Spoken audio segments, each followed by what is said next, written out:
A very good morning to all of you. Our today's session is on fundamental right to education. For the session, we have with us Ms. Nupur. She currently is working with Oxfam India and looks after the program and advocacy of education and health thematic. In her 10 years of professional experience, she has been working towards policy advocacy for strengthening the public education system and also on various projects related to education of girls and the marginalized groups. Her advocacy work has also been around educating financing and has also extensively worked with teachers. She has also undertaken various research related to implementation of Right to Education Act, and her recent engagement has also been around advocacy of adult education and learning. I welcome you, ma'am, on behalf of GLA University and Independent Thought. Session is all yours, ma'am. Thank you so much for that introduction. Thank you. And it's a pleasure. Let me just.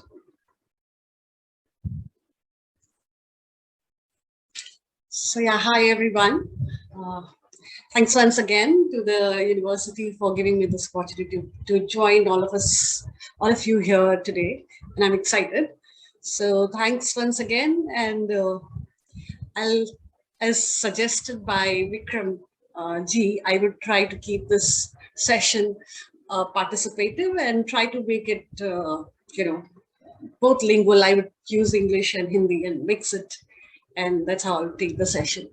So should I just start, or is there somebody who would like to, share what their expectations for the session is, or anything about Right to Education Act that they would like to know while I'm, doing this session or presenting it? So if there's someone who would like to say something or some expectation, please go ahead before I start the session.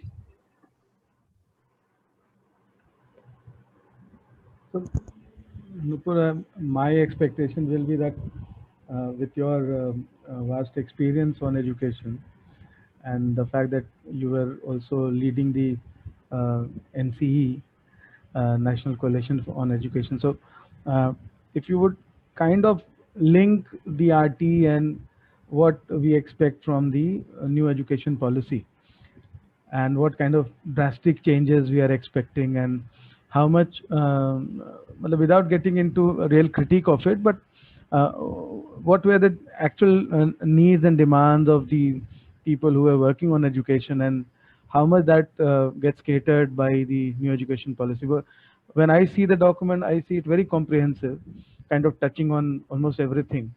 But how deeper it goes and how much planning, budgeting, and all those things are required, it's still to be seen. So I like, at least for the people of the course, I would like you to at least introduce the education policy, not getting into the details of it, but at least introduce what it actually entails and if it has to actually come and play on the ground, what kind of effort and resources that will be requiring. So that's my expectation. Okay, great. Sure, Vikram, I'll try to cover some parts of it while presenting the act itself. Anyone else would any expectation that one would like to mention? If not, then let me just get into the session, right? Just give me a minute. I would like to share my screen.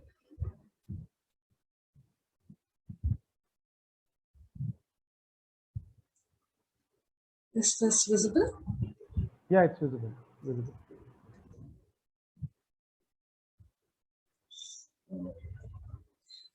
So, okay, I think RT Act, जो हम इसे generally कहते हैं, Right of Children to Free and Compulsory Education Act, short में RT Act कहते हैं. ये इसके बारे में थोड़ा बहुत हर किसी ने सुना है क्योंकि 10 साल हो गए हैं एक्ट को और एजुकेशन हमारे कंट्री में काफी डिस्कशन में रहा है, तो थोड़ा बहुत आइडिया शायद जितने भी लोग यहाँ हैं उनको जरूर होगा.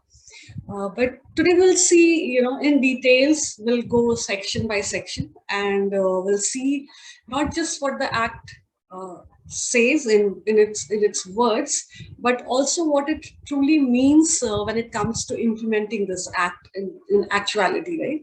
So I will try to cover most of the sections, और साथ ही साथ थोड़ा बहुत एग्जाम्पल फील्ड से जहाँ मैंने काम किया है, जो मैंने काम किया है उसको रिलेट करने की कोशिश करूंगी, ताकि थोड़ा ग्रास्प करना इजी हो. आई अंडरस्टैंड कि आप लोग ऑलरेडी बहुत सारे एक्ट्स इस कोर्स के दौरान पढ़े होंगे, ऑलरेडी बहुत सारे सेक्शंस पढ़े होंगे, तो it might be difficult and it might be taxing to have grasp all of it at this point, but I'll try to at least give a sense of what the act talks about and how it translates into the actual field, right? So let me start. ये act जो है 2009 में पास हुआ था. तो कैसे act आया? I mean her act के पीछे कुछ स्टोरी होती है, कुछ नैरेटिव होता है, बहुत सारे मूवमेंट्स होते हैं जो उसको पुश करते हैं, राइट? सो जैसे यूएनसीआरसी पे आपने शायद डिस्कशंस किए होंगे, तो उससे पहले क्या हुआ, क्यों यूएनसीआरसी लाना पड़ा? सो आरटी एक्ट के पीछे बहुत सारी स्टोरीज है. कुछ खास स्टोरीज जो मैं मेंशन करना चाहूंगी, एक एजुकेशन फॉर ऑल गोल्स करके पूरे ग्लोबल सिनेरियो में साइन किया गया था, which had 6 goals in it, and of course as it sounds वो एजुकेशन रिलेटेड गोल्स थे. तो ये 2000 इसके साथ साथ जॉनटन डिक्लेरेशन करके भी एक ग्लोबल डिस्कशंस हुए थे, फ्रेमवर्क्स आए थे. तो एजुकेशन फॉर ऑल, जॉनटन डिक्लेरेशन, ये 1990 2001 में डिस्कशंस में आए थे, जिसकी वजह से 1990 में 1990 सो 1990 में आए थे. और एजुकेशन फॉर ऑल जो है, इसकी देखरेख यूनेस्को करता था, और ये 15 साल के ड्यूरेशन में रहा था. 2000 से लेके 2015 तक एजुकेशन फॉर ऑल पे काम हो रहा था पूरे विश्व भर में, और यूनेस्को जो है उसकी देखरेख कर रहा था, राइट? तो एक तरफ ये एजुकेशन फॉर ऑल चल रहा था, एक तरफ मिलेनियम डेवलपमेंट गोल्स चल रहे थे, जो आई एम श्योर आप सबने सुना होगा, जिसमें बहुत सारे गोल्स थे, और इसमें टोटल 8 गोल थे, और उसमें से एक गोल था जो बात करता था यूनिवर्सल एजुकेशन की. So for primary education, right, universalization of education. तो एक और जो गोल था मिलेनियम डेवलपमेंट गोल में, वो जेंडर पैरिटी को प्रमोट करने के लिए था, जेंडर पैरिटी अचीव करने के लिए था, right? So these were 2 goals जो कहीं ना कहीं एजुकेशन फॉर ऑल से भी अलाइन करते थे. तो ये 2 ग्लोबल डायनेमिक्स, ग्लोबल फ्रेमवर्क्स थे जो चल रहे थे, education for all and millennium development goals. And when I से कि ग्लोबली चल रहे थे, इट मींस जो हमारी सरकार है उसने भी वो भी इसकी सिग्नेटरी थी कि ठीक है, ये गोल्स आपने बनाए हैं ग्लोबल लेवल पे, and we as Indian government we are signatory to it, and will try कि ये जितने गोल्स हैं उसको हम अपने देश में ला सके. So this happening one side. Policies आए थे, एजुकेशन पॉलिसीज आई थी 66 68 में, फिर 92 86 में एक आई थी जो 92 में जिसका प्लान ऑफ एक्शन बना था. ये सारी चीजें भी चल रही थी जो कि यूनिवर्सलाइजेशन ऑफ एजुकेशन के बारे में बात करती थी. और साथ ही साथ अगर प्लानिंग कमीशन के डॉक्यूमेंट्स कभी देखने का मौका मिले, तो you will see that right from the first planning commission document to the till the time this actually happened, right to education was enacted, तब तक प्लानिंग कमीशन धीरे धीरे करके यूनिवर्सलाइजेशन ऑफ एजुकेशन की बात करता रहा है. So various documents, various movements, various narratives were created for this, right? A lot of contribution from lot of stakeholders. Teachers ने भी बहुत struggle किया था, बहुत वॉइस उठाई थी, सिविल सोसाइटी ऑर्गेनाइजेशंस ने, लॉयर्स ने, कलेक्टिव्स ने, बहुत सारे लोगों ने इसको उठाया था, एंड फाइनली गवर्नमेंट ने इसको लाया. सो one of the very important aspect was also the 86th amendment that was made to the constitution. और आर्टिकल 21 जो कि राइट टू लाइफ की बात करता है, उसमें इसको इंसर्ट किया गया कि right to education is a part of right to life, and article 21A insert किया गया था by the 86th amendment in the constitution, right. तो ये थी स्टोरी जिसके कारण ये एक्ट आया. It was, you can see on the screen, as it was passed by the cabinet on 2nd July 2009, by Rajya Sabha on 20th July, and by Lok Sabha on 4th August 2009. तो पास ये जो bill है, right to education bill था, वो पास हो गया था 2009 में, and that's why it's called right to education act, right to compulsory education act 2009. पर इसको इफेक्टिव, जैसे कि हम कहते हैं ना, नोटिफाई किया गया. कोई भी एक्ट पास होने के बाद उसको नोटिफाई किया जाता है, तो वो नोटिफिकेशन और वो इफेक्टिव उसको बनाया गया फ्रॉम 1st April 2010. तो जो भी रूल्स है उस एक्ट के, जो भी बातें करता है, वो इफेक्टिव होता है 1st of April 2010 से, राइट. सो जैसे पहले भी बताया, दिस एक्ट में we call the right of children to free and compulsory education act 2009, and ये पूरे इंडिया पे लागू होता है सिवाय जम्मू एंड कश्मीर के. इस एक्ट के हिसाब से a child is between the age of 6 to 14. तो याद रखिए, डिफरेंट एक्ट्स में चाइल्ड को डिफरेंटली डिफाइन किया जाता है. तो राइट टू एजुकेशन एक्ट में चाइल्ड को 6 से 14 साल की उम्र के बीच के लिए डिफाइन किया गया है. और right of child to free and compulsory education का ये मतलब है कि बस ये नहीं कि फ्री है, बट ऑल्सो उसके एलिमेंट्री एजुकेशन के कंप्लीशन तक फ्री है, और नेबरहुड स्कूल में फ्री है. मतलब ऐसा नहीं है कि मुझे 10 किलोमीटर दूर जाकर के फ्री एजुकेशन अवेल करना पड़ेगा, but it has to be in the neighbourhood. So it has 3 very important components. One, that it is free and compulsory.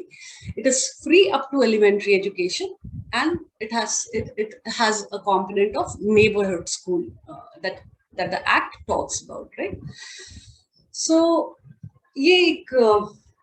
ये जो भी अभी मैंने ये स्लाइड बताया, ये डेफिनेशंस ये एक्ट में ऑलरेडी डिफाइंड है in the words that's mentioned here. And so before going to other chapters, now the whole act is divided into 7 chapters, जिसमें chapter 1 जो है वो ज्यादातर definitions पे डील करता है, and then rest of the chapters जो है वो different sections की कैसे roll out करना है, किसकी क्या responsibility है, उसके बारे में बात करता है, right? So before I get into the chapters, let me talk a little about what are the kinds of schools जो ये एक्ट डिफाइन करता है. तो इस एक्ट से पहले स्कूल का as such बहुत लीगल डेफिनेशन नहीं था कि अच्छा ये 4 तरह के स्कूल्स हैं जो हमारी कंट्री में जिसके ऊपर ये एक्ट लागू होगा, राइट. तो इस एक्ट में बहुत क्लियरली डिफाइन किया गया कि ये 4 तरह के स्कूल्स हैं जिनके बारे में हम बात कर रहे हैं. ना ये कौन सा स्कूल है? पहला है जो सरकारी स्कूल होता है, जो हम देखें जो गवर्नमेंट या लोकल अथॉरिटी के द्वारा चला रहे होते हैं, विच आर गवर्नमेंट स्कूल्स. एक होता है एडेड स्कूल्स. ये एडेड स्कूल्स होते हैं जिसमें सरकार कुछ एक्सपेंसेस पे करती है. सो इट कुड बी कि सरकार जो है टीचर्स की सैलरी दे रही हो या उस स्कूल का मेंटेनेंस दे रही हो. Now these schools are called aided schools, right. So one is government school, one is government aided schools. तीसरा जो है वो belonging to specified category. Now these specified category schools are केंद्रीय विद्यालय है, जैसे नवोदय विद्यालय है, सैनिक विद्यालय है. तो ये सैनिक स्कूल्स है. तो ये सारे स्कूल्स है जो specified category schools जिनको बोला जाता है. और इनकी जो फंडिंग होती है ना, वो बेसिकली गवर्नमेंट डायरेक्ट इन स्कूलों को पे करती है. लाइक सेंट्रल गवर्नमेंट जो है, just give me a second, I will put off my, excuse me for a second.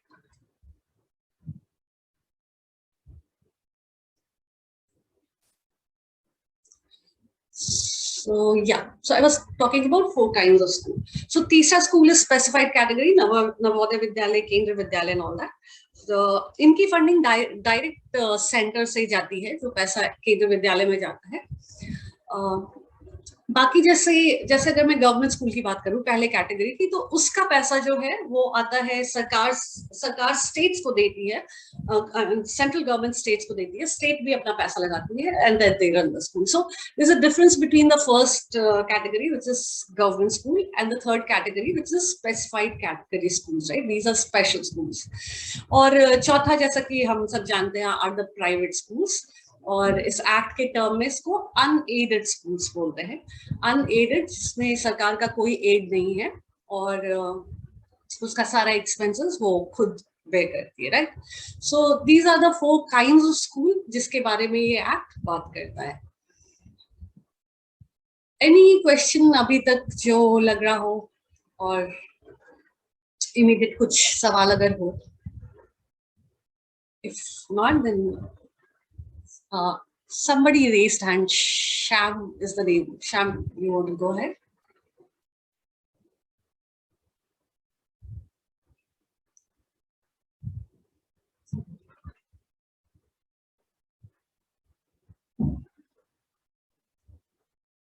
Shyam, कुछ सवाल है आपके?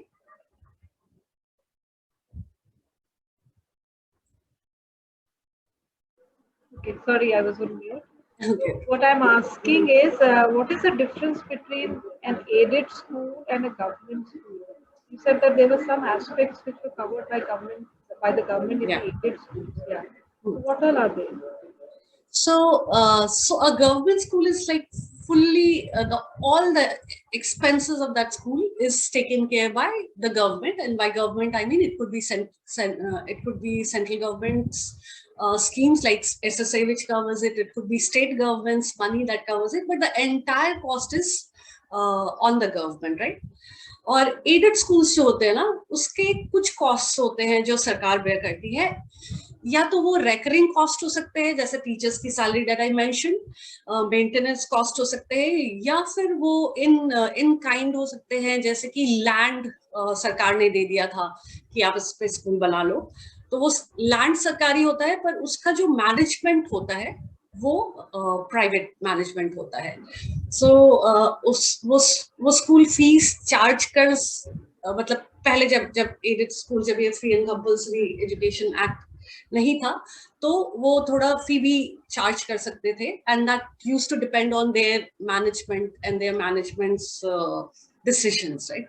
सो डिफरेंस ये होता है कि government school completely is taken care by the government, and government aided school is partially taken care by the government expenses. So Maharashtra में खास करके महाराष्ट्र में बहुत सारे एडेड स्कूल्स हैं, केरला में बहुत सारे एडेड स्कूल्स हैं, जो स्कूल्स हैं जिनको गवर्नमेंट ग्रांट्स देती है, पैसा भी दे सकती है, या उनको बिल्डिंग बनाने का खर्चा दे सकती है, लैंड का खर्चा दे सकती है, जितने भी तरह के कॉस्ट होते हैं. So that's the difference between two of these schools. I stay in Greater Noida. So Greater Noida, where we have seen like huge land tracts were given to schools to build school. I mean, they were given land, huge packets of land, and then these are all private schools, but they were sold for like 8 rupee, like whatever the measurement, and at a very low cost. So these are private schools. So their fees and everything would come under the purview of the government, or they could charge whatever they wish to charge. So if these are the private schools, then it's what they wish to charge, right? Because ऐसा भी होता है जहाँ government बहुत सस्ते में land देती है, और उन स्कूलों को जिनको ये लैंड मिला है, मैं आगे भी एक्ट में इसके बारे में बात करूंगी, these are the schools which have to now give 25% reservation for children coming from economically weaker sections. So ऐसे बहुत सारे प्राइवेट स्कूल्स भी हैं जिनको सरकार ने लैंड दिया है, पर वो दिया है, now they do not have they are private schools, so government cannot rule them. पर एक्ट में अगर कुछ रूल्स बनाती है कि ऐसे स्कूलों के लिए ये रूल्स है, जैसे कि 25% रिजर्वेशन की बात है, तो वो उन स्कूलों पे लागू होता है. But they are not the government schools as per se. They are the private schools. They have private management, and they have their own private teachers, and there's absolutely no control of, not control to hai, of course, but it cannot, in day-to-day management, government cannot intervene or in those private schools. So those, I think in Greater Noida, those schools are the private schools that you're talking about.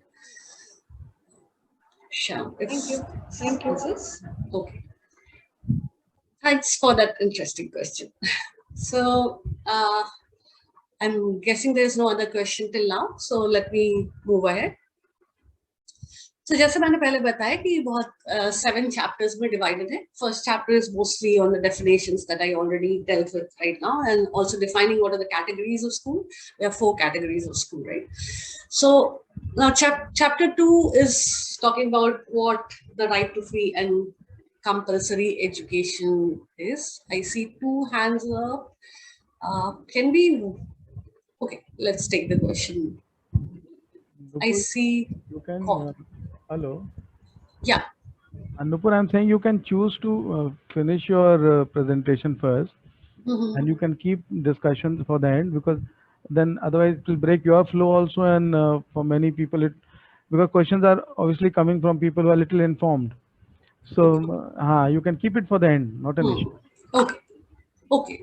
So if there's any quick question, please just write in the chat box, and I'll take all the detailed discussions in the end.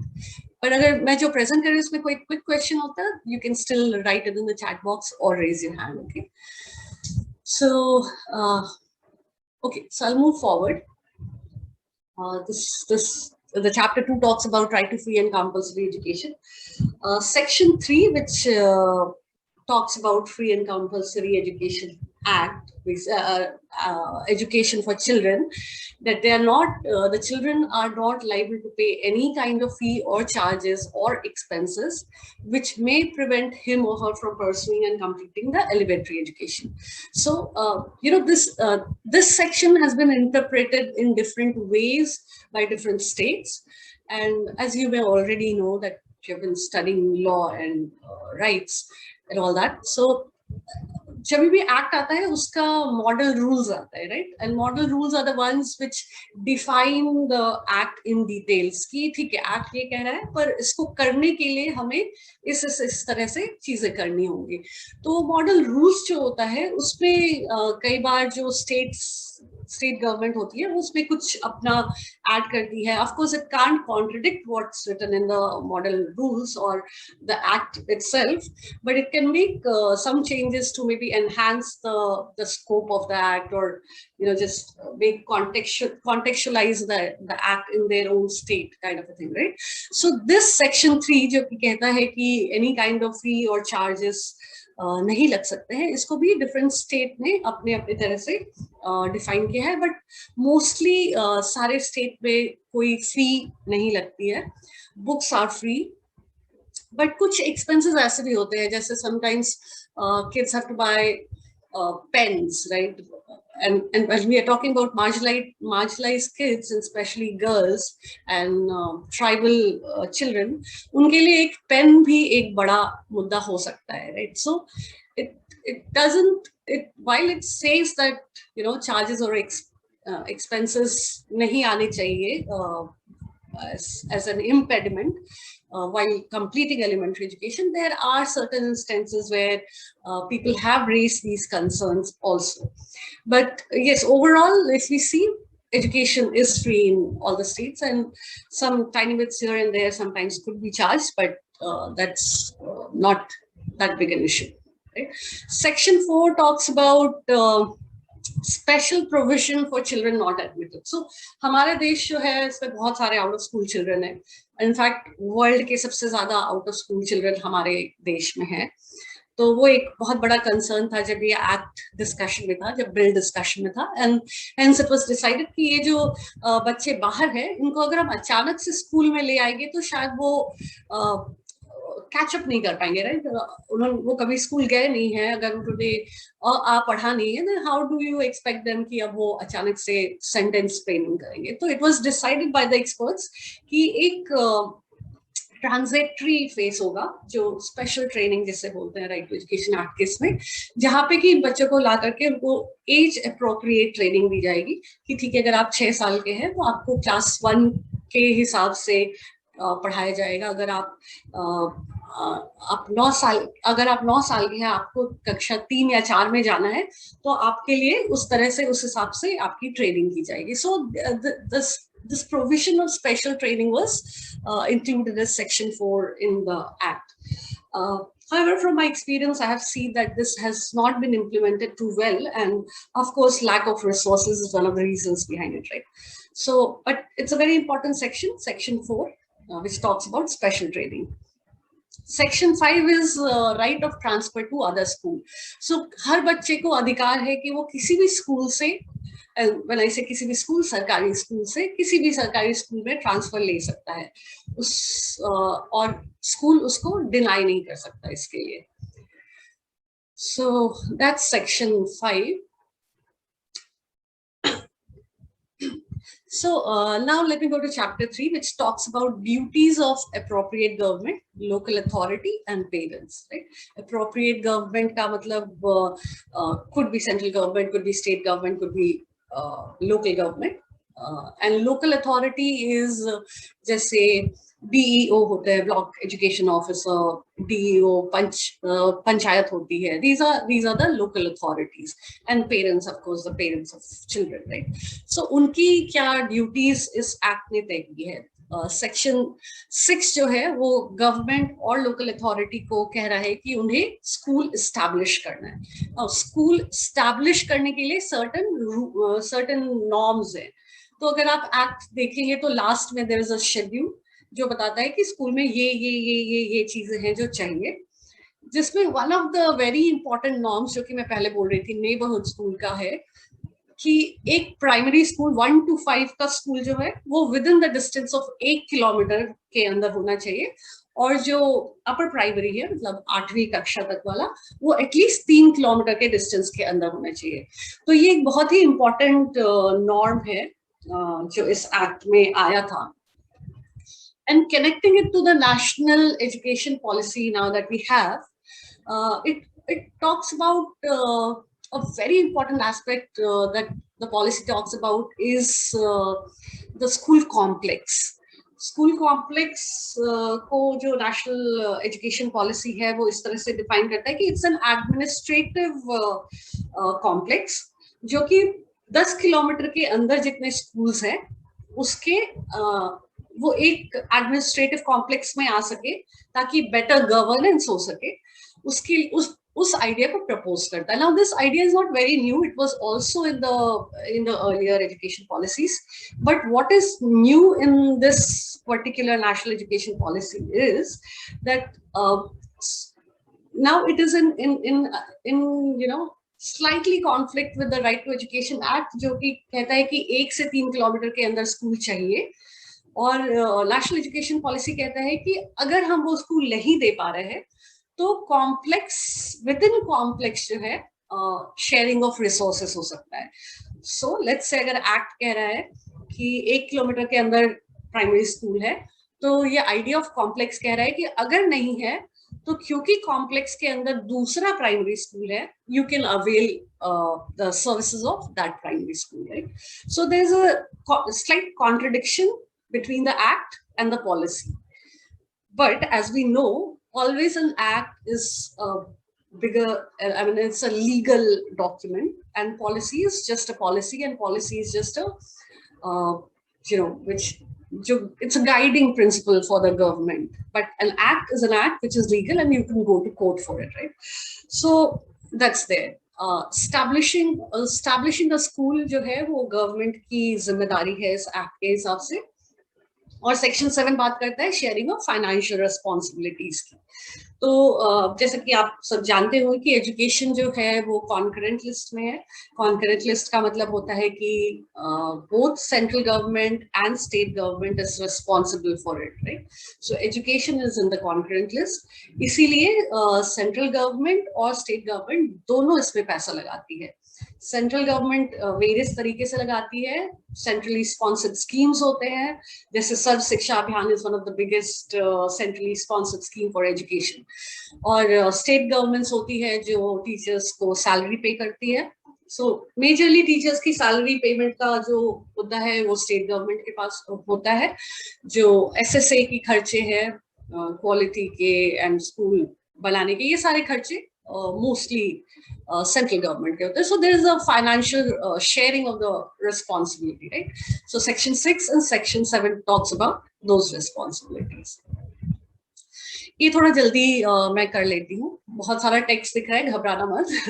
I just get on the keywords कि और क्या क्या duties है कि सबको जो 6 से 14 साल के बच्चे हैं सबको फ्री एलिमेंट्री एजुकेशन मिले। एडमिशन, अटेंडेंस एंड कंप्लीशन तीनों ही जिम्मेदारी है। ये नहीं कि एक बार एडमिशन हो गया तो बस अब हमारी जिम्मेदारी खत्म, हमने तो ले आया था बच्चे को। उसका अटेंडेंस और उसका कंप्लीशन हो रहा है कि नहीं एलिमेंट्री स्कूल में, एलिमेंट्री एजुकेशन तक, वो भी सरकार की जिम्मेदारी है। और वीकर सेक्शंस के लिए डिस्क्रिमिनेशन ना हो ये देखना भी सरकार की बहुत बड़ी जिम्मेदारी है। और जैसा कि हम जानते हैं हमारे देश में कास्ट डिस्क्रिमिनेशन, जेंडर डिस्क्रिमिनेशन, मतलब a lot of discrimination, right? Ethnicity, religious discrimination, ये हम बहुत ज्यादा देखते हैं, और खास करके वेल अर्बन में भी डेफिनेटली देखते हैं, बट रूरल में बहुत ही आउटराइटली देखने को मिलता है। तो उसके लिए भी सरकार जिम्मेदार है कि इस तरह की कोई डिस्क्रिमिनेशन स्कूल में ना हो। प्रोवाइड इंफ्रास्ट्रक्चर, जैसे कि मैंने बोला नॉर्म्स सेट है कि ऐसी बिल्डिंग चाहिए, उसमें बाउंड्री वॉल होने चाहिए, उसमें प्लेग्राउंड होने चाहिए, उसमें separate toilet, functional toilet for girls and boys होने चाहिए। तो ये सारी चीजें जो डिफाइंड है, ये चीजें चाहिए एक स्कूल में, that also has to be provided by the appropriate government. And when I say appropriate government, state, central and local government. Special training की फैसिलिटी जो कि सेक्शन 4 में ऑलरेडी हमने बात किया है कि वो भी फैसिलिटी होनी चाहिए, जो कि अभी बहुत ही कम जगहों पे देखने को मिलती है। मॉनिटर करना है एडमिशन एंड कंप्लीशन को, क्वालिटी एजुकेशन देने की बात करनी है, और स्टैंडर्ड सेट करने की, ठीक है क्वालिटी एजुकेशन का ये स्टैंडर्ड है, ये मेंटेन करना है। करिकुलम टाइम से खत्म हो और टीचर्स की प्रॉपरली ट्रेनिंग हो। ये कुछ जो ड्यूटीज है जो सरकार की ड्यूटी है, राइट, जो कि एक्ट फिक्स करता है। सो ड्यूटीज ऑफ, यहाँ पे पेरेंट्स ऐड हुआ है, ये और लोकल अथॉरिटी के लिए कुछ 2 ऐसे ड्यूटी है जो extra and they have to look into it. Is one, admission of children of migrant families. जैसे उड़ीसा जैसे स्टेट में बहुत ज्यादा माइग्रेशन होता है, एंड बहुत migration in the sense 6 months of migration here and there to Andhra Pradesh and back to Odisha. तो बहुत सारे बच्चे जो पेरेंट्स के साथ माइग्रेट करते हैं, फिर they migrate back to, reverse migrate to Orissa, ये सारे बच्चे स्कूल छोड़ते हैं फिर ज्वाइन करते हैं। तो इनकी जिम्मेदारी भी सरकार की है और लोकल अथॉरिटी की है, वो इन बच्चों को स्कूलों में एडमिशन कराए, राइट। और जहाँ जरूरत हो वहां उनको स्पेशल ट्रेनिंग वाले इंस्टीट्यूट में भी, जो जिसकी बात हम सेक्शन 4 में कर रहे थे, उसमें भी उनके एडमिशंस कराए और उसके एजुकेशन को देखे। And monitoring of course is one of the functions. Section 10 duty of parents की बात करता है। इट्स नॉट वेरी ऐसे डिटेल में कुछ नहीं है, just duty that it's parents' duty to send their children to school, but it's just their duty, right? I mean, so there's no punitive action, or there's no no punitive action basically for the guardians if they do not send their children to school. And it was very, it was discussed जब ये act बन रहा था, क्योंकि हमारी जो देश की रियलिटी है, parents even if they want to send their children to school, they are not in a position, और economically weak and they are daily wage labourers. तो इसके कारण even if they want to, they sometimes, a lot of times too are unable to send, right. तो इसलिए बहुत ज्यादा parents को punitive इससे नहीं देखा गया, but it's their duty to send their children to school. Section 11 is important, and especially because अगर हम इसे national education policy के इससे देखें, तो एक्ट जो है वो थोड़ा सा बात करता है प्री स्कूल एजुकेशन की, that appropriate government should provide pre school education, but it also adds a word wherever possible, maybe. So it depends, it's a choice that सरकार देती है प्री स्कूल के बारे में. जैसे एलिमेंट्री के बारे में it's compulsory and it's justifiable, you can go to the court, but preschool को लेकर के ऐसा नहीं कहा गया है. It's wherever it's possible for the government should provide preschool education. और national education policy का जो पहला draft आया था, जिसपे हमने काफी discussion किया था, Vikram was also part of our group when we're discussing all this. उसपे education को I see two hands, but I'll come back to you. So national education policy के first draft में कहा गया था कि हम एजुकेशन जो है प्री स्कूल एजुकेशन को भी अधिकार बनाएंगे, राइट बनाएंगे, right, which is missing in the right to education act. और काफी खुश थे जो अर्ली चाइल्डहुड पे काम करने वाले लोग हैं, जो सिविल सोसाइटी ऑर्गेनाइजेशंस हैं, जो एकेडमिशियंस हैं, वो काफी खुश थे इस बात से कि नेशनल एजुकेशन पॉलिसी इसको राइट बनाने की बात कर रहा है. बट जब फाइनल ड्राफ्ट आया तो उसको राइट बनाने की बात को हटा दिया गया. कहा गया है कि yes it's very important and government, it is governments responsibility, पर उसको एक राइट बनाने की बात उससे हटा दी गई थी. सो that's how early childhood has been playing, education has been playing in the narratives. So that, okay.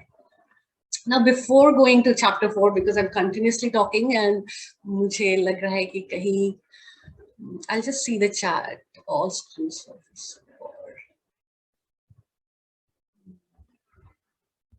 What are the, somebody asked, what are the responsibilities of parents? I think I already took that. One such large number of out of school children are in childcare institutions. Some of them may be receiving NFE but not moving towards enrollment. How should we ensure this or to advocate for? So advocacy वाले सवाल पे मैं जाऊंगी. रंजना ने सवाल पूछा है, non-formal education but not moving towards enrollment. How should we ensure? In fact, just थोड़ा बहुत mention कर देती कि जो स्कूल मैनेजमेंट कमेटी का, रंजना आई गेस आपको ऑलरेडी थोड़ा बहुत आइडिया है एक्ट का, तो जो स्कूल मैनेजमेंट कमेटी का रोल है, अगर उसको हम देखें कि वो वो लोकल अथॉरिटी के साथ मिल करके इन बच्चों को स्कूल में एनरोल करा सके, तो that is something that can play a very important role and that we have been advocating for quite some time. But I will come on the, इसके बारे में डिटेल में हम आगे थोड़ा चर्चा करेंगे. What are the responsibilities? Does section 8 also include services for special needs children? So section 8.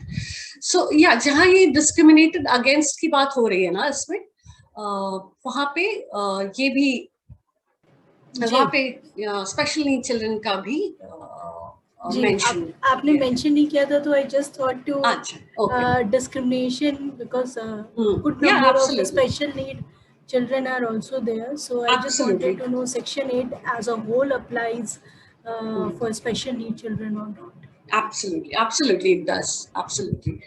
So any kind of discrimination. Yes, Ranjana, please go ahead. Yeah, and also for the child care institution, I would say ki, yeah, Delhi is a capital of the country, and in so many terms it is a model examples, but as far as the universalization of this concept is concerned all over India, how to ensure that? So I'm not talking about Delhi. I know SMC is very effective here and working very well, but in other states the scenario is very different, and SMC even does not come to us that the children are coming to school or not, or even in the management committee meeting in which it is supposed that either the principal or one of the senior teacher should be there in the management committee meeting of the child care institution. They don't come and ensure that all those children, especially the long-term children, long-term stay children,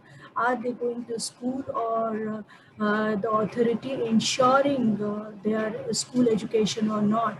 So, and it also applies for the long-term cases of the special needs children also. Forget about the special educator or any such thing. So there I just wanted to know, kindly guide how to advocate for that. We may take this question at the end of the session. Yeah, over to absolutely. you. Thanks, Ranjana. I think you raised an important question, and I will come back to it because, as Vikram mentioned, there might be few people who do not are not very familiar with school management committee. So we'll take this discussion up towards the end of the presentation. But I absolutely I'm with you when you say that school management committees are not as functional as we would want it to be. But let's talk about that. Okay, so moving to chapter 4, and also thanks Ranjana for breaking the monotony.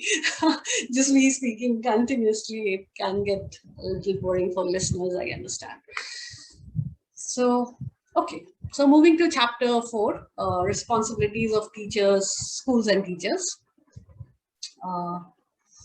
So section 12, I was also mentioning about when we're talking about the types of school.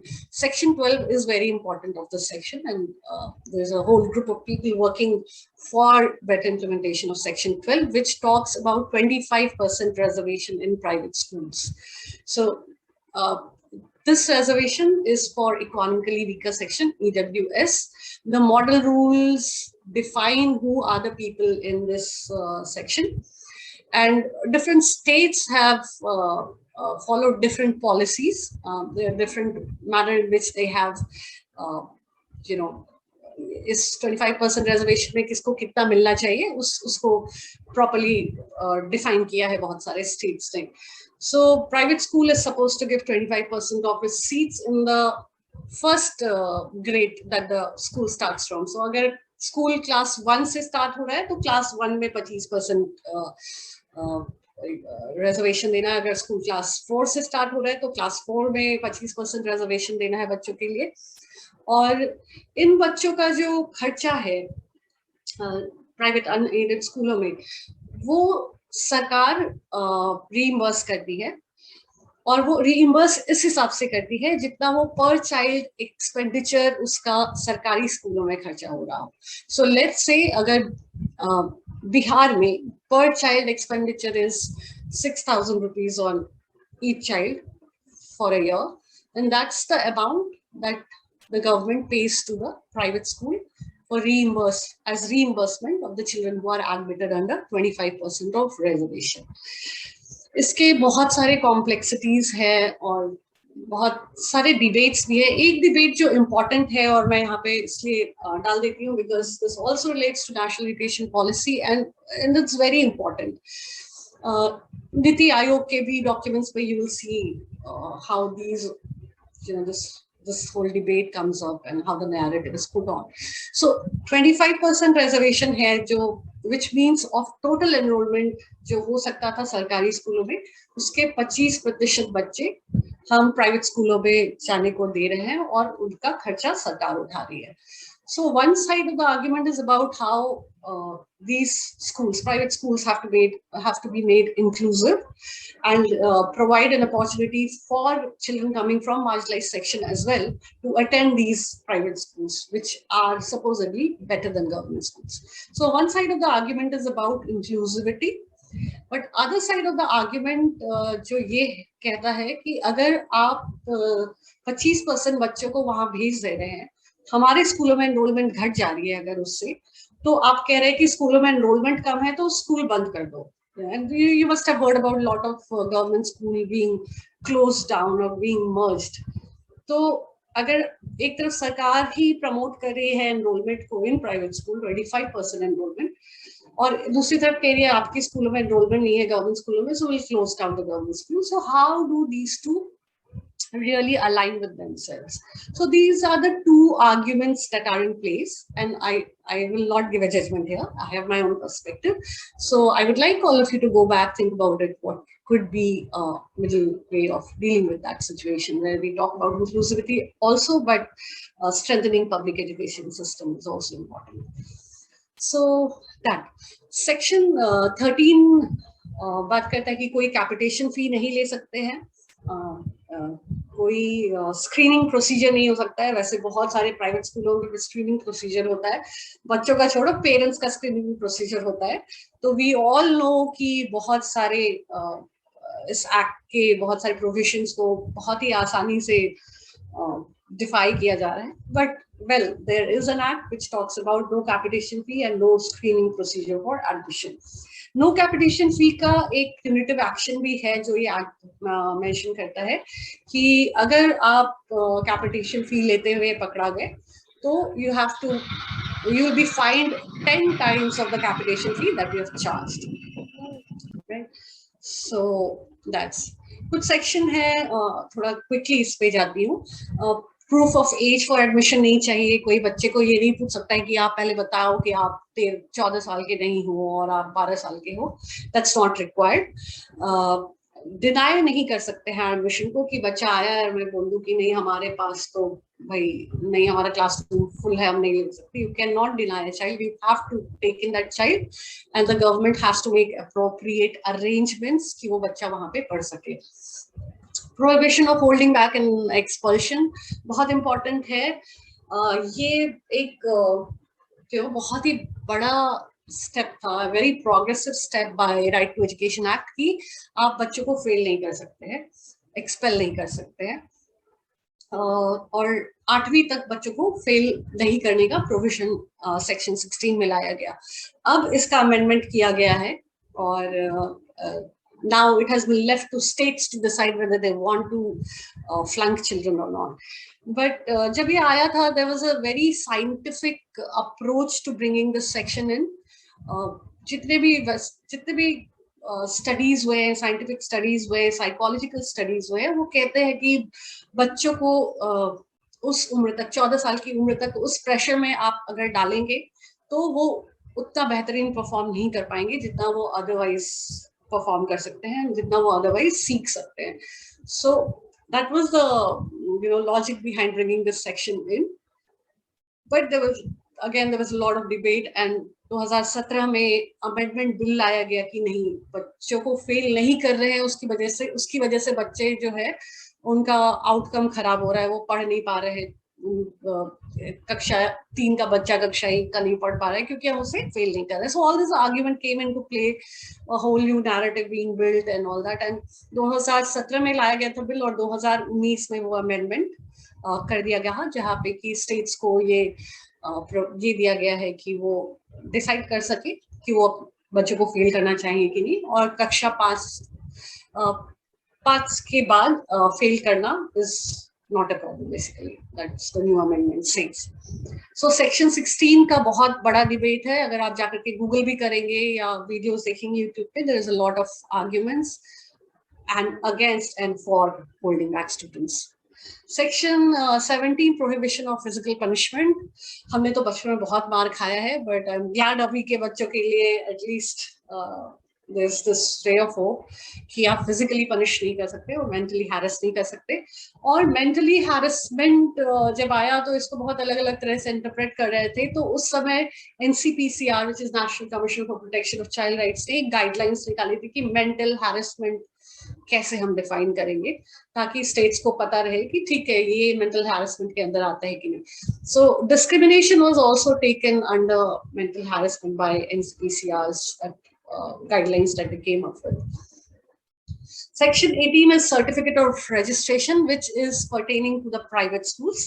बहुत सारे private school बिना registration के चलते हैं और हम जानते हैं, हम अपने आसपास देखते हैं ऐसे बहुत सारे प्राइवेट स्कूल्स हैं. और हमारा जो एक्ट है इसके लिए it says that you cannot run a school without a registration, right? And even if you were registered before 2009, before the act came into place, you have to re-register yourself. वो पहले का registration नहीं चलेगा, you have to go and re-register yourself. और registration तभी मिलेगा अगर आप वो सारे norms को fulfill करते हैं जो act बोलता है, separate toilet for girls, boundary wall, playground, pupil teacher ratio and things like that. So जो भी schedule है, तो उसके लिए आपको registration कराना पड़ेगा. That's section 18. और इसके अंदर भी punitive action है. सेक्शन 18 और 19 एक जैसा है, certificate norms and standards for school है जिसके बेसिस पे वो रजिस्ट्रेशन मिलता है.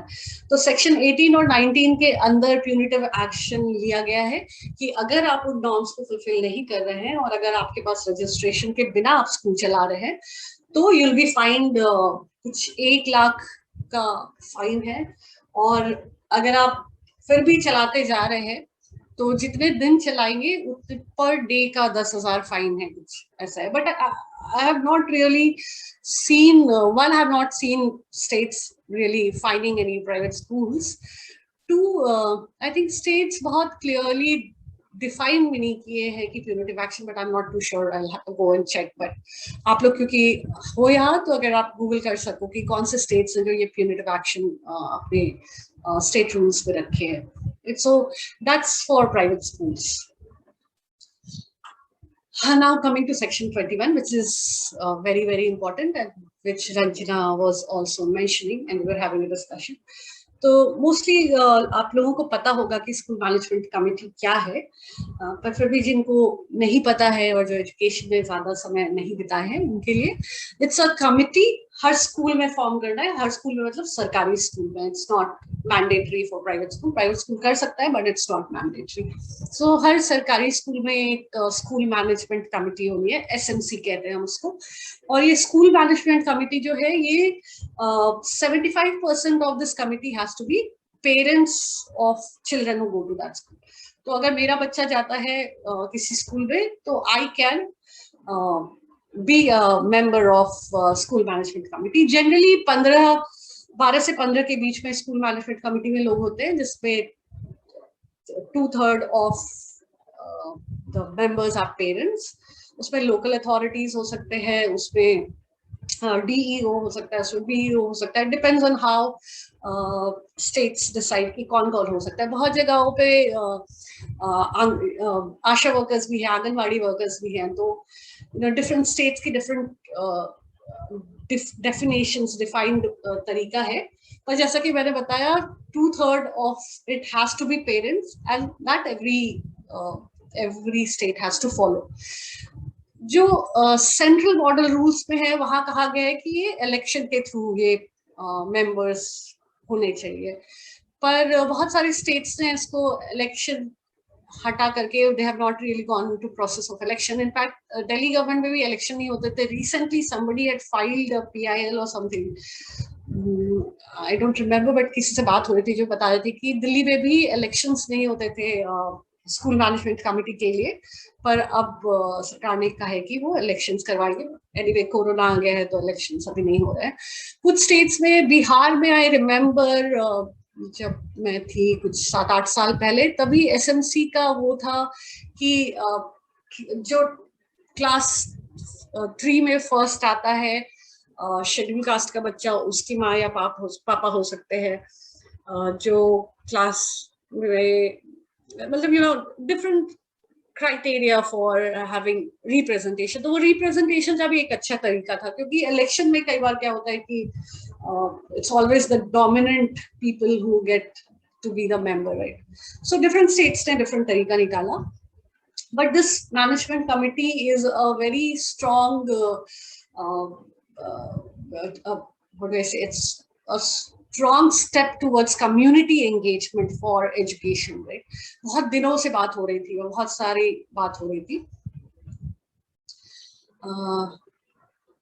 कम्युनिटी एंगेजमेंट की. तो फाइनली ये एक एक्ट में आया. पहले भी अगर जैसे मैं बता रही थी, अगर प्लानिंग कमीशन के आप खास करके पहले 3-4 प्लानिंग कमीशन के रिपोर्ट अगर पढ़ेंगे तो उसमें बहुत सारी जगहों पे बात किया गया है कि पेरेंट्स और the community should be given the should take the responsibility of education and things like that. पर प्लानिंग कमीशन में क्योंकि वो फाइनेंशियल रिसोर्सिंग के भी पर्सपेक्टिव से बोला गया है, बट कम्युनिटी एंगेजमेंट को हमेशा से इम्पोर्टेंस दिया गया है, खास करके पॉलिसी फ्रेमवर्क्स में. But this is I think maybe for the first time, not too sure, but I think this definitely one of the very few times when community engagement has been has been put into a legal instrument, which is RTE Act. Right? So कुछ चीजें इनके SMC के functions हैं कि वो monitor करेंगे working of school development plan बनाएंगे. School development plan क्या होता है?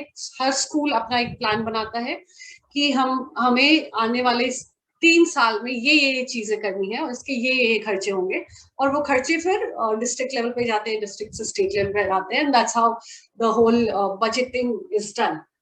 कहने के लिए, करने के लिए तो अपनी बजटिंग अपने हिसाब से करते हैं, but definitely school development plan का जो आइडिया है, the ideation is very progressive. और जो एडवोकेट्स है, जो SMCs पे काम करते हैं, they are trying to push कि you strengthen the school management committee, strengthen their capacity, ताकि वो ये स्कूल डेवलपमेंट प्लान बना सके. क्योंकि हर स्कूल की एक अपनी नीड होती है, हर कॉन्टेक्स्ट में अलग नीड होती है. कहीं माइग्रेशन की जरूरत हो सकती है, कहीं मल्टीलिंगुअल टीचर्स की जरूरत हो सकती है. तो जरूरत के हिसाब से वो स्कूल डेवलपमेंट प्लान बना सके, और वो तभी बना सकेंगे जब SMC को हम कैपेसिटेट करें और उस पर पैसे खर्च करें, पैसा लगाए कि okay now they can work on this. इनका SMC का एक बहुत इम्पोर्टेंट ये भी है कि वो यूटिलाइजेशन किस तरह से हो रहा है, जो पैसा आ रहा है स्कूल में वो किस तरह से यूटिलाइज हो रहा है, वो भी वो देखना उनका काम है. तो section 21 talks about school management committee, their roles. 2/3 of the members are to be parents, and there can be school teacher, there can be local authority, there can be panchayat se koi, there can be various people. कहीं पे तो NGO के भी लोगों को member बनाया है. So it depends on which state are we talking about. Section, I know it's too many sections that I'm mentioning. Let me just check the chat once. And Praveen Kumar Madhu, please keep your perspectives. Okay, Praveen, अभी मैं perspectives लिए नहीं डाल रही हूँ, so that कुछ लोगों को खुद से सोचने का, critically analyze करने का ये मिले. But definitely जब हम open session में जाएंगे जहाँ discussion होगा, वहाँ पे of course I'll present my perspective.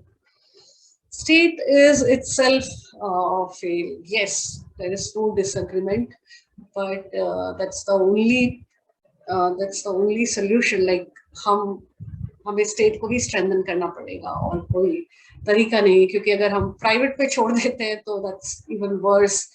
और जो मार्जिनलाइज बच्चे हैं उनको तो और भी कुछ कभी मौका नहीं मिलेगा. So that Ranjana again. Yes, Ranjana. Maybe in your later slides it may come. I just wanted to know that you also must be highlighting things related to the audit of this whole education system or of the school auditing in context to RTE. Yeah. Okay, thanks, Ranjana. I've not mentioned it in my this presentation because I was asked to keep it to the act, and but I think we can take it up in the discussion. Ranjana, in fact, you could talk more about it if you know about it in detail. But I've taken a note, and we'll come to that. Anything, किसी और के कुछ सवाल या कुछ भी जो सोच या कुछ अगर शेयर करना चाहे जो अपने आसपास होते देखते हैं, तो प्लीज फील फ्री टू, क्योंकि मैं लगातार बोले जा रही हूँ 1 घंटे से. So you might get tired of listening to my voice. तो अगर किसी को कुछ बोलना हो, कोई रैंडम भी, कोई जरूरी नहीं एजुकेशन, कुछ और भी बोलना है तो बोल दो. मैम, मेरा एक क्वेश्चन था वो माइग्रेशन से लेके कि सरकार की कैसे जवाबदेही बनती है जो बच्चे माइग्रेट होते हैं उनको फिर से एडमिशन के लिए, क्योंकि मैं भी NGO सेक्टर में ही एज ए सोशल वर्क काम करती हूँ, और उसमें मैंने देखा है कि बच्चे माइग्रेट हो जाते हैं, फिर उनको स्कूल में फिर से नहीं लिया जाता है, और जो भी फैसिलिटीज हैं उससे भी वे वंचित हो जाते हैं. जैसे फ्री बुक है, ड्रेस है, समथिंग कि आपकी 75% अटेंडेंस नहीं हुई है, हम नहीं दे सकते हैं, अगले साल से शुरू होगा. तो बच्चे इसके कारण से स्कूल नहीं जाना चाहते हैं और लगातार उनका ड्रॉप आउट रेट बढ़ता जाता है। खासकर इसमें आप देख सकते हैं शेखपुरा सबसे बड़ा आपका डिस्ट्रिक्ट है ड्रॉप आउट रेट में, उसके बाद नौतन है और पूर्वी चंपारण है। तो कैसे जवाबदेही बनती है और हम कहाँ जाके बात कर सकते हैं कि आप ना एडमिशन करिए? वेरी वेरी इंपॉर्टेंट एस्पेक्ट वंदना आपने जो उठाया, बहुत ही इंपॉर्टेंट है। इनफैक्ट मैं क्या बताऊँ, रिसेंटली मैं उड़ीसा में काम कर रही थी और ऑक्सफैम के साथ उड़ीसा में काम कर रही थी। एंड माइग्रेशन मेजर इशू है वहां पे भी, कि बच्चे आते हैं एंड देन स्कूल एडमिशन नहीं लेते हैं। देखिए, एक्ट के हिसाब से तो जवाबदेही बनती है सरकार की कि वो हर बच्चे को स्कूल में ले और उसे free and compulsory education provide करे। पर हम और आप जो फील्ड पे काम करते हैं, हम रियलिटी में देखते हैं कि ऐसा नहीं होता है। और हम चैलेंजेस दोनों तरफ से देखते हैं। हम देखते हैं कि हाँ, स्कूल में अगर टीचर कह रहा है कि हम नहीं ले पाएंगे, वो शायद इसलिए भी कह रहा है कि ऑलरेडी 100 बच्चे हैं एक क्लास पे और उनको 75% अटेंडेंस देना है एक्चुअली सरकार को, ताकि वो मिड डे मील का पैसा या बुक का पैसा या यूनिफॉर्म का पैसा दे सके, राइट। सो इसमें इस कश्मकश में कम्युनिटी और स्कूल फंस जाते हैं, और जो मेजर जवाबदेही जिसकी है, जो कि सरकार है, वो कहीं ना कहीं इससे बच जाती है। तो यहाँ पे भी Vandana, I think you will also agree with me, because we know, जब हम जमीन पे काम करते हैं, कि जब तक कम्युनिटी एम्पावर नहीं होती है ना सवाल उठाने के लिए, तब तक बात बनती नहीं है। मैंने एग्जाम्पल्स देखा है गुजरात में, मैंने एग्जाम्पल्स देखा है और भी स्टेट्स में, जहाँ जब स्कूल मैनेजमेंट कमिटी बहुत एम्पावर हो गई है, जहाँ पे जैसे सरकार ने नहीं किया है पर कुछ एनजीओज ने इंटरवीन करके कुछ 10 स्कूलों की स्कूल मैनेजमेंट कमिटीज को बहुत स्ट्रांग किया है, वहां पे हम देख सकते हैं कि काम होता है एंड सॉल्यूशन निकाले जाते हैं। अगर नहीं तो ये कमिटी जाती है डीईओ के पास, डिस्ट्रिक्ट एजुकेशन, या डीएम के पास, and they ask, they demand for it कि टीचर चाहिए हमें। दो आए दिन कभी न्यूज़पेपर में पढ़ते हैं। सो आई थिंक यहाँ के लिए बहुत इंपॉर्टेंट एस्पेक्ट है कि कम्युनिटी बहुत स्ट्रांग होनी चाहिए to raise their voice, and to सरकार की कमिटमेंट है। लॉयर्स का एक बहुत बड़ा रोल हो सकता है यहाँ पे, और निभाते भी आए। मैंने देखा है कितने सारे लॉयर्स हैं जो आए दिन आउट ऑफ स्कूल चिल्ड्रन को लेके, माइग्रेशन को लेके, मिड डे मील को लेके, दे file so many PILs, they fight cases. So government has to be made accountable. Government बोलती है कि हाँ एक्ट ला दिया, पर resources नहीं देती है, they don't monitor it, they don't, there's no accountability. So yes, summing up, problems है, solution है empowerment, सिर्फ एक्ट लाने से नहीं होगा। और जहां तक रिस्पॉन्सिबिलिटी की बात है, responsible has, it's government's responsibility, Vandana, and government, we have to make government accountable कि ये 10 बच्चे आए हैं, आपने इनको बुक्स नहीं दिए, आप इनको बुक्स सप्लाई करवाइए, and you have to ask the DEO, you have to ask the BEO for it. Migration के लिए स्कूल मैनेजमेंट कमेटी का खासा रोल बन जाता है माइग्रेशन बच्चों के लिए, क्योंकि इट्स द कम्युनिटी जो जानती है कि कौन सा बच्चा अभी लौटा है, राइट। माइग्रेशन से ये 10 बच्चे हैं जो यहाँ नहीं थे और ये लौटे हैं। तो अगर कमिटी टेक्स द रिस्पॉन्सिबिलिटी कि ये 10 बच्चों, जो कि एक्चुअली एक्ट में भी लिखा है कि ये committee has to map those children who are out of school, who are migrant, who are in child labor, they have to bring those children back. They have to map those children with the help of panchayat and with the help of local authority, and वो detail दे करके स्कूलों में admission कराना।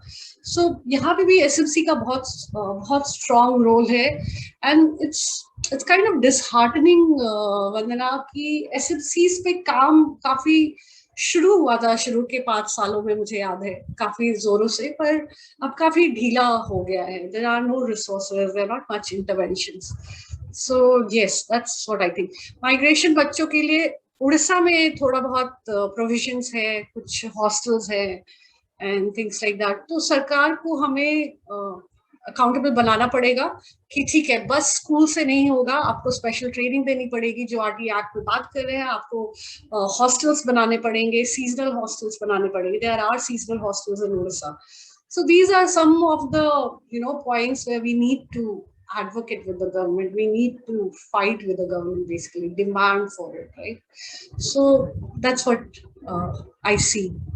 Vandana, would you like to? Thank you, ma'am. या नूपुर, मेरे एक दो सवाल हैं. पहले तो thank you so much for having a beautiful session on right to education. हम लोग बहुत एंजॉय कर रहे हैं, आपका सेशन बहुत अच्छा चल रहा है. मेरा पहला सवाल ये है कि सेक्शन 5 में हम लोग बात करते हैं कि बच्चों का जो ट्रांसफर है from one school to another school. तो मैं एक्चुअली बिहार में भी काम कर रहा हूँ पिछले 15 सालों से. तो मेरा एक्सपीरियंस है कि गवर्नमेंट स्कूल में, मैं किसी जगह का नाम नहीं लेना चाहता हूँ, तो गवर्नमेंट स्कूल में जब ट्रांसफर सर्टिफिकेट देते हैं तो वो कुछ पैसे की डिमांड करते हैं या कुछ फेवर की डिमांड करते हैं इन कैश और इन काइंड. तो एक ये प्रॉब्लम है. इसमें क्या प्यूनिटिव एक्शन है राइट टू एजुकेशन एक्ट 2009 में? सेकेंडली, मैं जो सेक्शन 15 में हम लोगों ने डिनायल ऑफ एडमिशन की बात की कि अगर किसी भी वजह से एडमिशन को डिनाई किया जाता है तो वो भी एक बहुत बड़ा वो है. तो इसमें बहुत जगह पे बच्चों से ये मांगा जाता है कि आपका जब तक आधार कार्ड नहीं है आपका एडमिशन होगा ही नहीं. कहीं कहीं पे कुछ पैसे की भी डिमांड होती है गवर्नमेंट स्कूल में. तो इसमें क्या प्यूनिटिव एक्शन है? तीसरा मेरा ये है कि गवर्नमेंट स्कूल्स में जो टीचर्स अपनी रिस्पॉन्सिबिलिटी नहीं निभाते हैं, जो सेक्शन 12 में है, तो उसमें उनके अगेंस्ट में हम लोग क्या कर सकते हैं? चौथा है एसएमसी जो है, तो एसएमसी को सेक्शन 21 में दिया हुआ है कि ये एसएमसी होगी, इसमें ये जिम्मेदारियां होंगी, ये सारी चीजें होंगी. उसमें 2/3 जो रिप्रेजेंटेटिव्स होते हैं वो कम्युनिटी से आते हैं. तो राइट टू एजुकेशन एक्ट में क्या ऐसा कोई प्रोविजन है कि जब एसएमसी बनेगी या फॉर्म होगी for a certain period of time, तो क्या सरकार की तरफ से उनका कोई ओरिएंटेशन ट्रेनिंग होगा? क्योंकि हम स्कूल डेवलपमेंट प्लान की बात कर रहे हैं, मॉनिटरिंग की बात कर रहे हैं, यूटिलाइजेशन की बात कर रहे हैं, ये उनकी रिस्पॉन्सिबिलिटी है.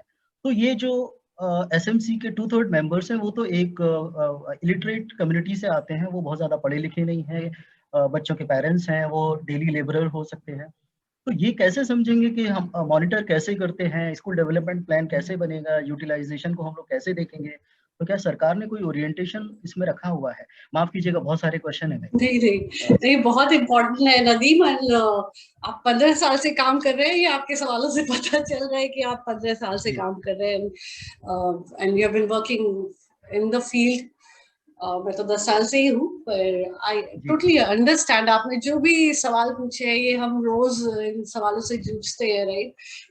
हमें कई बार तो ऐसा लगता है कि ठीक है यार, एक्ट बना दिया, कुछ होता तो है नहीं. सरकार मतलब जो भी आपने नदीम जो भी मेंशन किया, I can just I have been there, I've seen that happening, and these are very important aspects that needs to be taken care of. So thanks Nadeem ये शेयर करने के लिए. कुछ जहाँ तक प्यूनिटिव एक्शन की बात है ना, ये दो ही चीजों में क्लियरली एक्ट में दिखता है. One is that pertains to the private schools, पर जहाँ एनसीपीसीआर का रोल हम आगे डिस्कस करेंगे, तो ये जैसे जब बच्चों को डिनायल होता है एडमिशन का, या अगर इस तरह का फी चार्ज कर रहे हैं teachers, then he has to be accountable. तो इस तरह के जब चीजें होती है जहां बच्चों के राइट का डिनायल होता है, then you can go to NCPCR, SCPCR. Of course you know NCPCR, SCPCR, right? और डीसीपीसीआर का भी प्रोविजन की बात की गई डिस्ट्रिक्ट लेवल पे, बट आई डोंट नो कहाँ पे है.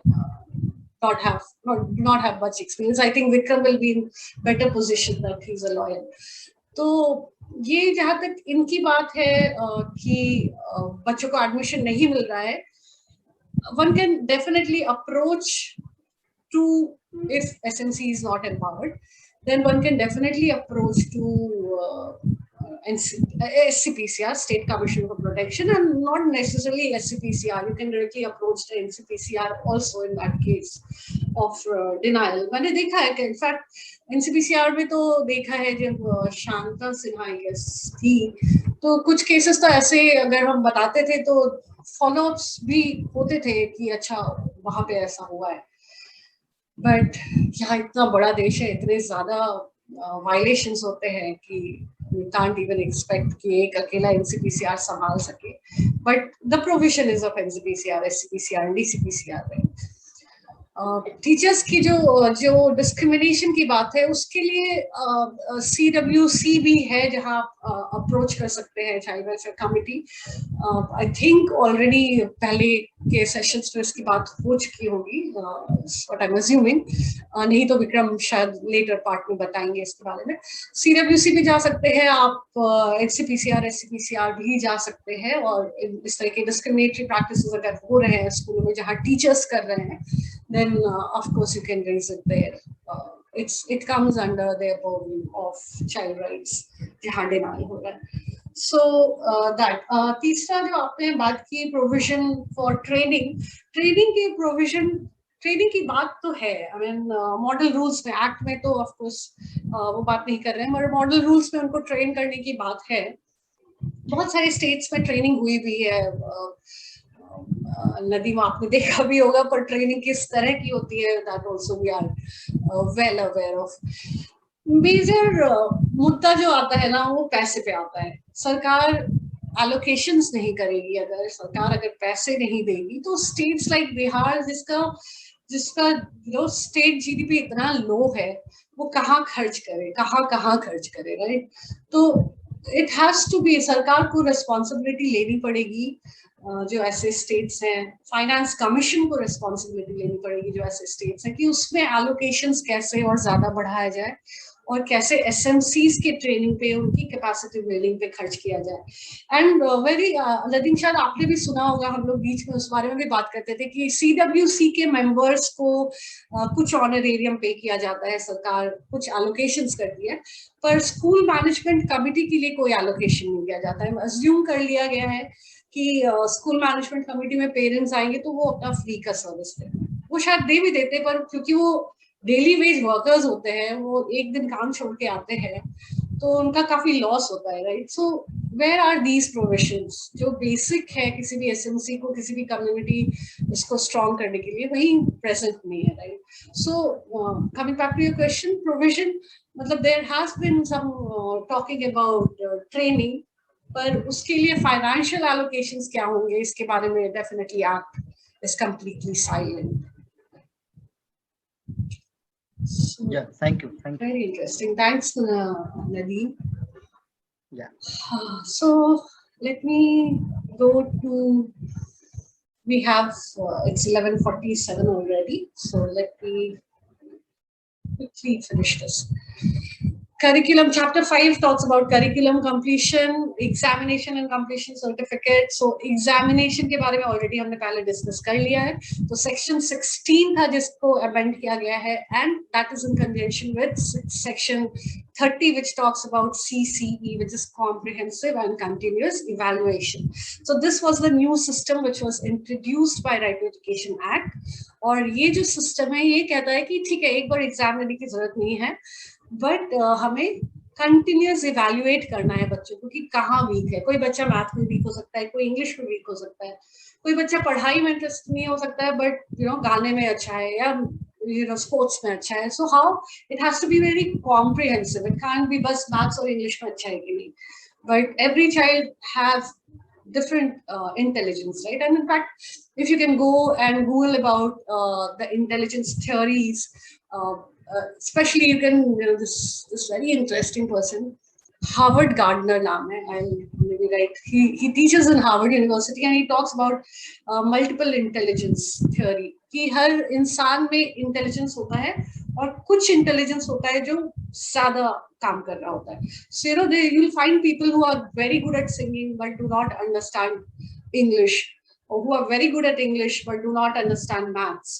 So there are linguistic intelligence, there are different kind, mathematical intelligence. So I think he has defined around 11 या 13 kinds of intelligence, और हर बच्चे में या हर अडल्ट पे कोई ना कोई इंटेलिजेंस बहुत ही स्ट्रांगली अपने आप को प्रोजेक्ट करता है, राइट.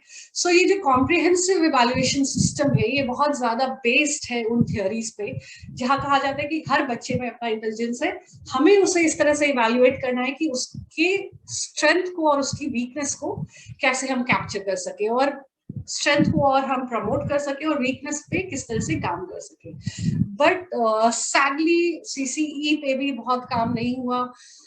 इस पे प्रॉपर फॉर्मेट्स बनने थे, पर सरकार ने बनाया नहीं एलिमेंट्री एजुकेशन के लिए, और सेकेंडरी वालों से बोरो कर लिया। CBSE ने बनाया था, CBSE का जो बना हुआ था वो बहुत ही different था. The requirement in elementary was very different from secondary, and it just led to a major lashback from teachers. Teachers were loaded with documents and they were like, इससे अच्छा तो exam लेना था. So all of that contributed to this new narrative जहाँ बात होने लगी कि नहीं examination system ही better था, and this whole bill in 2017 में discussion में आया, and then the amendment था. So all of this debate, please go back and refer to these debate in Google, because these are very important debates in education sector. So section 30 and section 16 कैसे एक दूसरे से align करता है, that it talks about. ठीक है? Protection of rights of children, जैसा कि बात किया था, इसमें these are not, so NCPCR and SCPCR are responsible for protection of right of children. NCPCR is National Commission for Protection of Rights of Children, Children's Rights or something, and then SCPCR is State Commission for Protection of Rights of Children. So these are the two bodies which are responsible, right to education के context में बोल रही हूँ, which are responsible for protection of rights of children, जो कि अभी नदीम भी mention कर रहे थे. उन सारे aspects पे NCPCR का एक बड़ा रोल होता है. बहुत सारे स्टेट्स में SCPCR बहुत सालों तक एग्जिस्ट भी नहीं कर रहे थे. मुझे लगता है 2015-16 तक तो आधे स्टेट्स में SCPCR शायद नहीं बने थे. अभी ऑलमोस्ट हर जगह बन गए, पर अभी भी कहीं 3 मेंबर है, कहीं चेयरपर्सन नहीं है. So it's a bad state SCPCRs, but yes we see some improvement in the last 10 years जब शुरू हुआ था और अभी हम यहाँ है.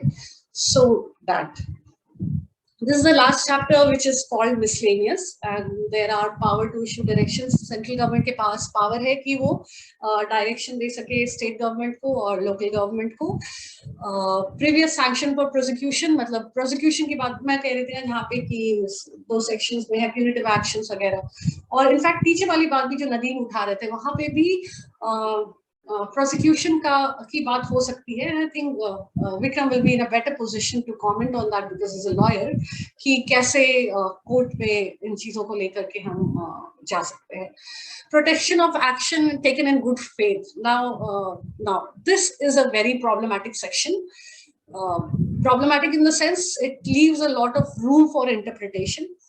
इस section के बल पे सरकार कुछ भी कर सकती है और कह सकती है कि हमने गुड फेथ पे किया था, इसीलिए हमारे अगेंस्ट कोई एक्शन मान लिया जाए. तो सरकार के पास they can always come back to section 36 saying कि हमने तो गुड फेथ में किया था, ऐसा हो गया तो we are sorry, but good faith में था. So that has been interpreted in different various ways, and there are lawyers who who are so they are intellectually empowered to take this in various interpretations. जो pro education लोग हैं उसको अलग तरह से interpret करते हैं, जो not so pro public education है उसको अलग तरह से interpret करते हैं. So power of appropriate government to make rules, power of central government to remove difficulties, ये सब कुछ basic है जो हर act में almost होते हैं, जो power central government और state government के पास होती है. These are the miscellaneous. So with that I finished the presentation. बहुत thank you so much for being so patient. मुझे मालूम है 1.5 घंटे किसी को लगातार बोलते सुनते रहेगा आसान काम नहीं होता है, but that the course requires. So thank you so much, and let's open the discussion now. And discussion doesn't need to be just कि आप मुझसे सवाल पूछे, but जैसे कि नदीम और जैसे कि पहले रंजना भी जिस तरह से अपने फील्ड एक्सपीरियंस शेयर कर रही है, उससे बहुत ही क्लैरिटी आती है कि एक्ट कैसे रोल आउट होता है एक्चुअल में. मैं सिर्फ PPT दिखा सकती हूँ आप लोगों को, बट जो एक्सपीरियंस करते हैं वो जब बताते हैं तो one can really relate. So share your experiences, share your questions, share your any thought that comes to your mind, and the floor is open. Nupur, माफ कीजिएगा, मैं बस एक दो चीजें और थोड़ा रेज करना चाहता हूँ। से फॉर एग्जांपल, जैसे अगर हम लोग UNCRC की बात करें तो उसमें जो प्रोटोकॉल 3 है, उसमें कम्युनिकेशन प्रोसीजर की बात कही गई है, और स्टेट की ये रिस्पॉन्सिबिलिटी है कि वो UN को अपनी रिपोर्ट देगा हर 2 या 4 साल में। क्या ये राइट टू एजुकेशन एक्ट में क्या स्कूलों की ये जिम्मेदारी नहीं है कि वो एनुअल रिपोर्ट स्टेट गवर्नमेंट को या सेंट्रल गवर्नमेंट को देंगे? क्योंकि साल भर में बहुत सारा ड्रॉप आउट भी होता है बहुत सारे कारणों से, वो माइग्रेशन भी कारण हो सकता है, या वो बच्चों को ट्रांसफर सर्टिफिकेट नहीं दे रहे हैं तो बच्चे बीच में ही स्कूल छोड़ देते हैं, दूसरे स्कूलों में नहीं पहुंच पाते, या एडमिशन डिनायल होता है तो वो चाइल्ड लेबर बन जाते हैं। तो ये ड्रॉप आउट का बहुत बड़ा प्रॉब्लम है, माइग्रेशन का बहुत बड़ा प्रॉब्लम है, चाइल्ड लेबर का बहुत बड़ा प्रॉब्लम है, ट्रैफिकिंग का बहुत बड़ा प्रॉब्लम है। तो दूसरी बात है कि टीचर्स स्कूल के कैंपस से बाहर भी नहीं जाते हैं, जो उन्हें गांव में जाना चाहिए, बच्चों से मिलना चाहिए, पेरेंट्स से मिलना चाहिए, और SMC की मीटिंग्स उतनी इफेक्टिव नहीं हो पाती हैं। ये धरातल की बातें हैं। तो क्या ये एनुअल रिपोर्ट उन लोग को सबमिट नहीं करना चाहिए? इस राइट टू एजुकेशन एक्ट में ऐसा कुछ बोला नहीं गया है कि ये इनकी जिम्मेदारी है और ये स्कूल की जो रियल प्रोग्रेस है वो बताएं। खाली डाटाबेस शेयर होता है स्टेट गवर्नमेंट से या सेंट्रल गवर्नमेंट से, तो क्या वो उससे पर्पस सर्व नहीं होता है, वो क्वालिटेटिव चेंज नहीं आ पा रहा है? जी, Absolutely, Vikram, बहुत that's so true and that's so important कि कोई अकाउंटेबिलिटी की बहुत कमी है इस एक्ट की। अगर बात करें कि who is, नदीम भी जैसे बोल रहे थे कि किसके पास जाए अगर ये वायलेशन हो रहा है, तो बहुत क्लियर अकाउंटेबिलिटी सिस्टम इस एक्ट में, एटलीस्ट मुझे, दैट्स माय पर्सपेक्टिव, मुझे बहुत क्लियर अकाउंटेबिलिटी सिस्टम नहीं दिखता है। And I think it's not कि वो जानते नहीं थे। I think it's been done in a very thought, government ने सोच के किया है कि ठीक है इतना भी अकाउंटेबिलिटी मत सेट कर दो कि हमारे ही मत्थे पड़ जाए, राइट? सो अकाउंटेबिलिटी की बहुत कमी है। आप जैसे बोल रहे थे UNCRC इतना स्ट्रॉन्ग क्यों हो गया? Because there is some kind of accountability, right? In fact, मैं देखती हूँ जितने भी UN conventions और जितने भी ये सब हैं, UNCRC बहुत ही, I mean, one of the strongest है, right? क्योंकि I think one there is an accountability at the UN level also, and there is an accountability at government level also. बहुत दिनों से ये debate चला रहा है. So accountability is very important, which is definitely lacking in this act. कि किसके पास जाए किस चीज के लिए? Annual report की जहाँ तक बात है, आंकड़े जाते हैं, definitely DICE report आती है and all that. पर जो हो रहा है, अगर आप देखें, मैं इसको ऐसे देखती हूँ कि सरकार ने क्या किया कि ठीक है आपके यहाँ एनरोलमेंट घट रहा है तो अब हम ना आपको पैसे दे देंगे, अगर आप एनरोलमेंट बढ़ाएंगे तो ही हम पैसे देंगे। आपका एनरोलमेंट घट रहा है, हम मिड डे मील का पैसा नहीं भेजेंगे। 75% अटेंडेंस अगर आप नहीं दिखा रहे हैं तो हम यूनिफॉर्म के पैसे नहीं देंगे। तो you know they have put school in a position जहां they are always being punished. They are not asked कि उनकी प्रॉब्लम क्या है। कि जो रंजना जैसे मेंशन कर रही थी कि माइग्रेशन हो रहा है, तो ये प्रॉब्लम की डिस्कशन ही नहीं होती है।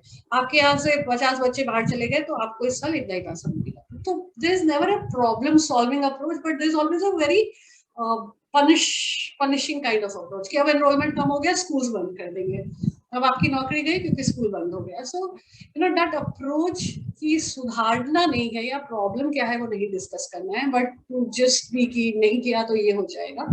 And that also place teachers into more like कि you know defending themselves कि नहीं हमारे यहाँ तो है enrolment, fake enrolment, proxy enrolment, all that. Teachers, yes, I think teachers जो है कम्युनिटी से कट गए हैं काफी। खास करके जो मैं पहले जनरेशन वालों को सुनती हूँ जो पब्लिक स्कूलों में जो पढ़े हैं कि कैसे उनके टीचर्स होते थे, काफी कट गए हैं। इसका भी मेरे पर्सपेक्टिव से मैं देखती हूँ कि दोनों तरफ से कमियां हैं। वन कि सरकार का कोई मोटिवेशन नहीं है, it's always punitive way that the सरकार लुक्स एट टीचर्स।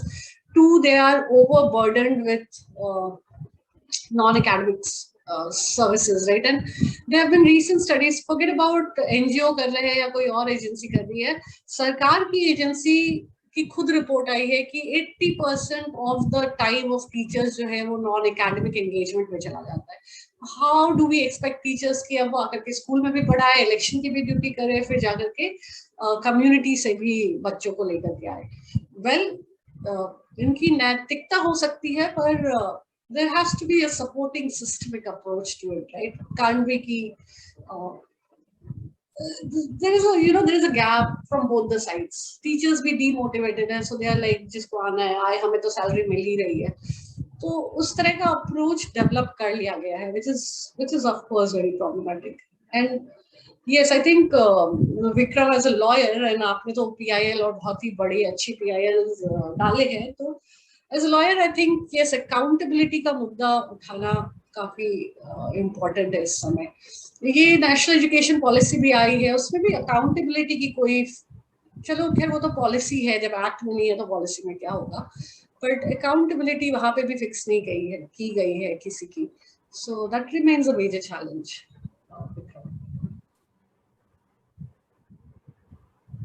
या एक दो एक्सपीरियंस मैं शेयर करना चाहता हूँ. हम लोग एक एक्सेसिबल सैनिटेशन पे प्रोजेक्ट कर रहे थे और स्कूल में जो टॉयलेट होता है उसकी मॉडिफिकेशन पे काम कर रहे थे. ये स्कूल टॉयलेट मॉडिफिकेशन इसलिए था क्योंकि जो चिल्ड्रन विद डिसेबिलिटी होते हैं, हमने अपने प्रोजेक्ट के दौरान ये पाया कि एक गांव में 10 से 15 चिल्ड्रन विद डिसेबिलिटी थे, लेकिन एक भी स्कूल में एनरोल नहीं था. तो उसका कारण ये था कि स्कूल उतना एक्सेसिबल नहीं है, उसमें रैंप्स नहीं है, उसमें ग्रैब बार्स नहीं है, उसमें एक्सेसिबल टॉयलेट नहीं है, और बहुत सारे दूसरे कारण हैं. दूसरा ये था कि हमने बहुत सारी लड़कियों से बात की जो 14 साल की थी. कहीं मिडिल स्कूल में भी हम लोगों ने लड़कियों से बात की, तो हमने ये पूछा कि आप स्कूल टॉयलेट में कितनी बार जाते हैं, तो उन्होंने कहा हम एक भी बार नहीं जाते हैं. जब हमें टॉयलेट जाना होता है तो हम घर वापस जाते हैं और घर से वापस आते हैं, तो ये करीब 15-20-25 मिनट उनको लग जाता है इस सारी प्रॉब्लम में. तो हमने ये पूछा कि स्कूल के टॉयलेट में क्यों नहीं जाती है. उन्होंने कहा कि दीवारें इतनी छोटी हैं कि कोई भी हमें देख सकता है. सेकेंडली, स्कूल का जो टॉयलेट है वो ज़्यादातर बंद रहता है, लॉक रहता है, और बहुत सारे टॉयलेट्स गंदे भी रहते हैं. तो ये सारी चीज़ें हैं कि लड़कियां ड्रॉप हो जाती हैं, तो लड़कियां कहीं ना कहीं पिछड़ जाती हैं. और जो ट्रांजिशन फेज होता है 5वीं से 8वीं में और 8वीं से 10वीं में और 10वीं से 12वीं में, तो लड़कियां इसमें बहुत हद तक ड्रॉप हो जाती हैं, और हमारे जो चिल्ड्रन विद डिसेबिलिटी हैं वो भी स्कूल में नहीं आ पाते हैं. तो ये सारी जो चीज़ें हैं वो अगर एक्ट में नहीं आएंगी या आने वाले समय में अगर ये कुछ नए रूल्स नहीं आएंगे, मॉडिफिकेशन नहीं होगा, अमेंडमेंट नहीं होगा, तो जो स्पेशल सेक्शंस हैं हमारे पॉपुलेशन के, वो तो फिर डिप्राइव ही रहेंगे. और ये जो फंडामेंटल राइट टू एजुकेशन है वो तो फिर ये बातों में अच्छा लगेगा, ये धरातल पे उतना अच्छा नहीं लगेगा. जी.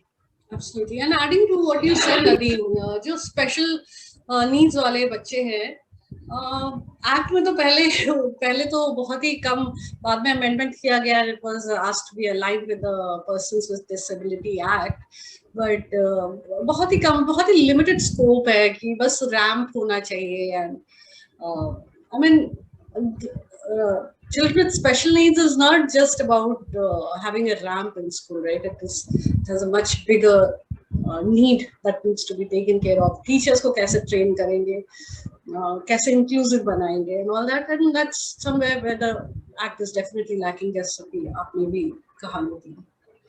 So yeah, I see Sham, you're raising hand. Sham, somebody was speaking.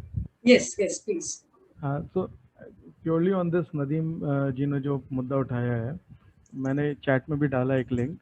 2015 में इंडिपेंडेंट थॉट ने एक पिटिशन डाला था दिल्ली हाई कोर्ट में, where we challenge section 18(1) of the RT act. और सेक्शन 18(1) बड़ा अच्छा प्रोविज़न है जो बोलता है कि हर स्कूल को एक सर्टिफिकेट ऑफ रिकग्निशन लेना पड़ेगा लोकल अथॉरिटी से. एंड ये सर्टिफिकेट ऑफ रिकग्निशन उन्हीं को मिलता है जो सर्टन जो नॉर्म्स एंड स्टैंडर्ड्स दिए हुए हैं सेक्शन 25 में और जो शेड्यूल में. वो बेसिक बुनियादी जब सारी सुविधाएं हो जाएंगी तभी उनको सर्टिफिकेट ऑफ रिकग्निशन मिलेगा. तो बहुत ही बेहतरीन प्रोविज़न है उसमें, मगर एक ट्विस्ट है. ट्विस्ट ये है कि सरकारी स्कूलों को इसकी कोई ज़रूरत नहीं है, ना सरकारी स्कूलों को कोई सर्टिफिकेट लेने की ज़रूरत नहीं। तो हमने ये रेस किया कि क्योंकि सरकारी स्कूलों को सर्टिफिकेट लेने की ज़रूरत नहीं है, तो ऑटोमेटिकली जब सेक्शन 19 जो बोलता है कि नॉन कंप्लायंस पर आपका सर्टिफिकेट ले लिया जाएगा, स्कूल का सर्टिफिकेट, तो वो भी कैसे अप्लाई होगा जब सर्टिफिकेट मिले ही नहीं तो लेंगे कैसे? And something which I keep raising, and मैं नुपुर आपके सामने भी डाल रहा हूँ बात को, एज ऑन टुडे जितना मेरी समझ है राइट टू एजुकेशन की, स्कूल क्या होता है, व्हाट इज अ स्कूल का कोई कॉन्क्रीट डेफिनेशन नहीं है। Even in the RT act when they define the word school, they only tell you the categories of school, but what will constitute a school, ये definition अभी मेरे हिसाब से किसी डॉक्यूमेंट में इंडिया में है नहीं। इंडिया में स्कूल का पर से कोई डेफिनेशन अभी भी नहीं है। एंड जो आरटी एक्ट में है कि जो basic norms and standards follow होना, लाइक से जो मैं I keep telling people that अगर एक गवर्नमेंट स्कूल पेड़ पर एक बोर्ड पर अगर लिख दिया जाए कि यह एक स्कूल है, then you cannot deny on paper कि यह स्कूल नहीं हो सकता, because there is no set definition. And जो सेट नॉर्म्स है, बाउंड्री वॉल और separate toilet and school pupil ratio, teacher pupil ratio, and all those things are not mandatory because section 18 does not apply on government schools. So हमने इसी को लेकर petition डाला था, and बहुत ही अच्छी hearing हुई 4 साल, and उस समय Honorable Justice Rohini थी, she gave 2 beautiful orders, and Justice Geeta Mittal ने भी बहुत ही beautiful orders दिया था, जहाँ पर they had agreed to our point of view, stating very clearly that yes, it is kind of a discrimination because we all know कि government schools में कौन जाते हैं, किस तरह के बच्चे एक्सेस जनरली करते हैं। बट समहाउ 2020 में हमारा पिटिशन 4 साल बाद वो डिसमिस हो गया। So let's see, we are thinking to take it up next to the next level, but for that, so what I am now coming back to the main point जो नदीम जी उठा रहे थे कि जहाँ जो बुनियादी सुविधाएं हैं, आप तो एक और भी ऐसे बच्चों की बात कर रहे हैं जो मोर वल्नरेबल हैं, उनको थोड़ी एक्स्ट्रा सुविधा की जरूरत है। I am using that word extra क्योंकि बुनियादी ही नहीं है। हम लोग जब ट्रैवल करते हैं बाकी राज्यों में और देखते हैं बहुत जगह पर बुनियादी सुविधाएं नहीं। इनफैक्ट मैं पिटीशन के दौरान जो बहुत सारे रिपोर्ट्स हम रेफर करते थे, तो जो 10 बेसिक स्टैंडर्ड्स एंड नॉर्म्स की जो अवेलेबिलिटी होनी चाहिए, उस समय I was referring to some UNICEF report, Bihar में only 1% of school has that all the 10 norms. Maharashtra was one of the goods, तो उनके अभी कुछ 30-35% ही स्कूल थे जहां पर all the 10 norms were fulfilled, which are minimum bare minimum requirement under the RTE. So ये जो बेसिक नॉर्म्स एंड स्टैंडर्ड्स का है, and obviously link to accountability and budgetary allocation and all those things, so ये कैसे होगा? And I think these kind of courses, and I'm also very hopeful that many lawyers and जो अभी बच्चे पढ़ भी रहे हैं, lawyers बनने वाले हैं, so I hope not only education but other भी जो issues हैं rights, child rights के, they take it up through their own efforts, and चाहे वो public interest litigation हो या other mode में लोगों को help करना, but how we pick up these issues and make the right people accountable and fix that gap, I think that will be very important. Nupur, आप कोई 1-2 पॉइंट में मेरा नाम ले रहे थे कि you wanted me to speak. I think CWC को लेकर के, जहाँ चाइल्ड राइट्स के district, I mean school level पे अगर चाइल्ड राइट्स का हनन हो रहा है, तो how to approach CWC, something that I think I mention that will be in a better position to comment on. So CWC अगर वो कोई वल्नरेबिलिटी उस लेवल की है जहाँ पर that child can be declared as a CNCP, then तो CWC उसमें इंटरवीन करेगा. Otherwise right to education I think was the first act जहाँ पे बहुत क्लियरली उन्होंने SCPCR और NCPCR को मॉनिटरिंग बॉडी बनाया था. So I think the state commissions have a very very clear defined role, जहाँ पर any violation related to school education या right to education, they can approach SCPCR. And जहाँ भी protection issues आ गया, जैसे corporal punishment obviously right to education act में भी की मनाही है, and then you have JJ act में भी मनाही है, तो जहाँ पर भी वो प्रोटेक्शन वाले इश्यूज अगर इमर्ज कर जाते हैं, चाहे अब्यूज हो या एनी टाइप ऑफ मिसट्रीटमेंट या उस तरह का हो रहा हो, then obviously CWC can be approach, एकदम आराम से, कोई दिक्कत नहीं। और वो जो लास्ट में एक सेक्शन था जहाँ पर वो इन गुड फेथ वाला जो था, that is generally a general provision in all the laws. वो एक काइंड ऑफ एक सपोर्टिव प्रोविजन होता है सरकारी अधिकारियों के लिए कि अगर वो गुड फेथ में कर रहे हैं और कुछ गलती हो गया उनसे तो law will not apply to them. तो that's a general provision for almost all the acts.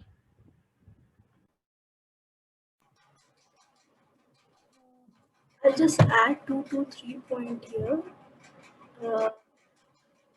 I have also written in the WhatsApp group also, when Nadeem and even when you were sharing about the role of the SCPCR, and like just Vikram also shared, I could see this getting implemented very much in Delhi level, because it is actually getting implemented. When I was in CWC, I received a lot of communication from DCPCR for various cases, not only of the institutional, also of the non-institutional level also. Like the cases from the community where the geographical jurisdiction of that particular CWC is there, and there we were receiving cases that family used to come and we used to also ensure the education of those children. In fact, in lots of POCSO cases,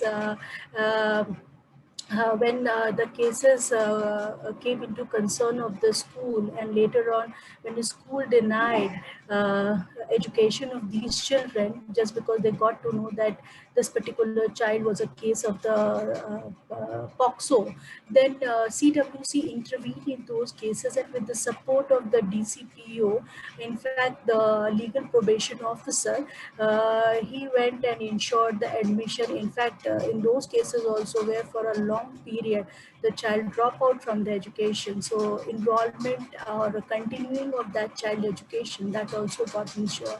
So there are so many cases, even in child labor cases. I remember even in child marriage cases also, these things have come where CWC played the role, and it's also continuing playing. And DCPCR is also very active and continuing playing. But I'm also talking of other states, like I also mentioned in previously also, and as you also mentioned, that states where only 1 or 2 members are there in SCPCR, and I would say the unfortunate part is that they also don't know what they are supposed to do.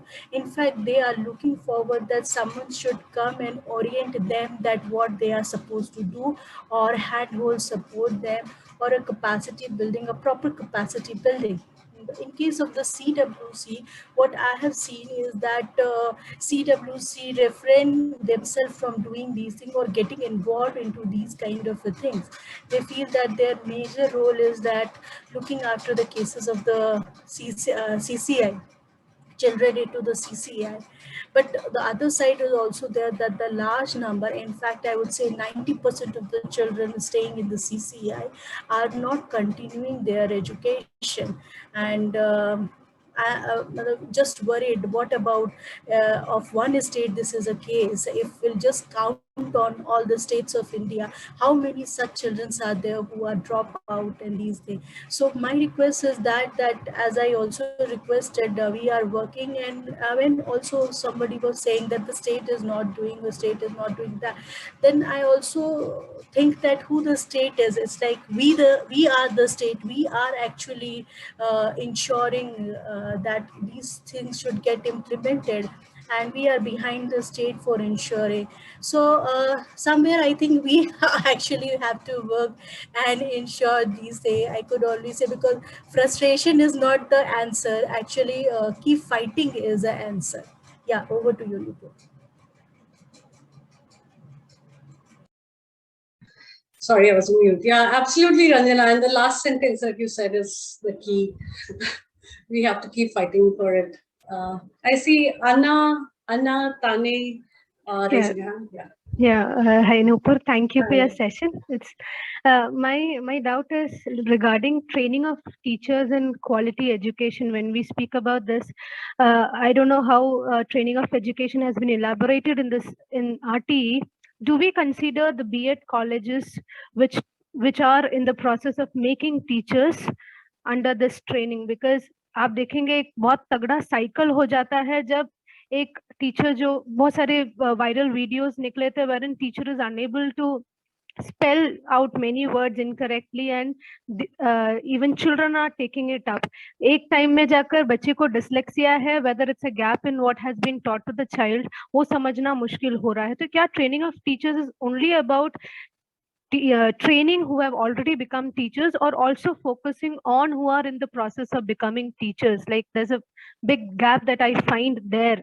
Even other issues maybe our teachers are especially, I won't blame it all to them, but there are like our teachers are not equipped enough in identifying children with special need, especially dyslexia. 4-5-6 साल हो जाता है, child reaches to 8th and 10th standard, it is then we realize that the child has got dyslexia.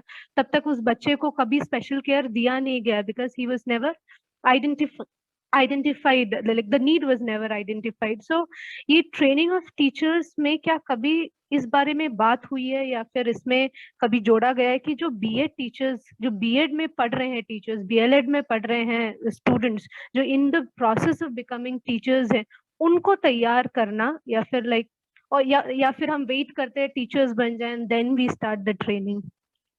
Thank you. Thanks, Anna. That was really that was very important, and we had missed out on discussing that. So thanks for bringing it on the forum. Very important, teachers training. I think, and to me personally, I think teachers training is one of the biggest key for quality education. Or just we have seen what the situation is, right? This act, particularly this act, does talk about teachers training and in-service training while they are already teachers. But continuous in-service training has to be provided to all the teachers.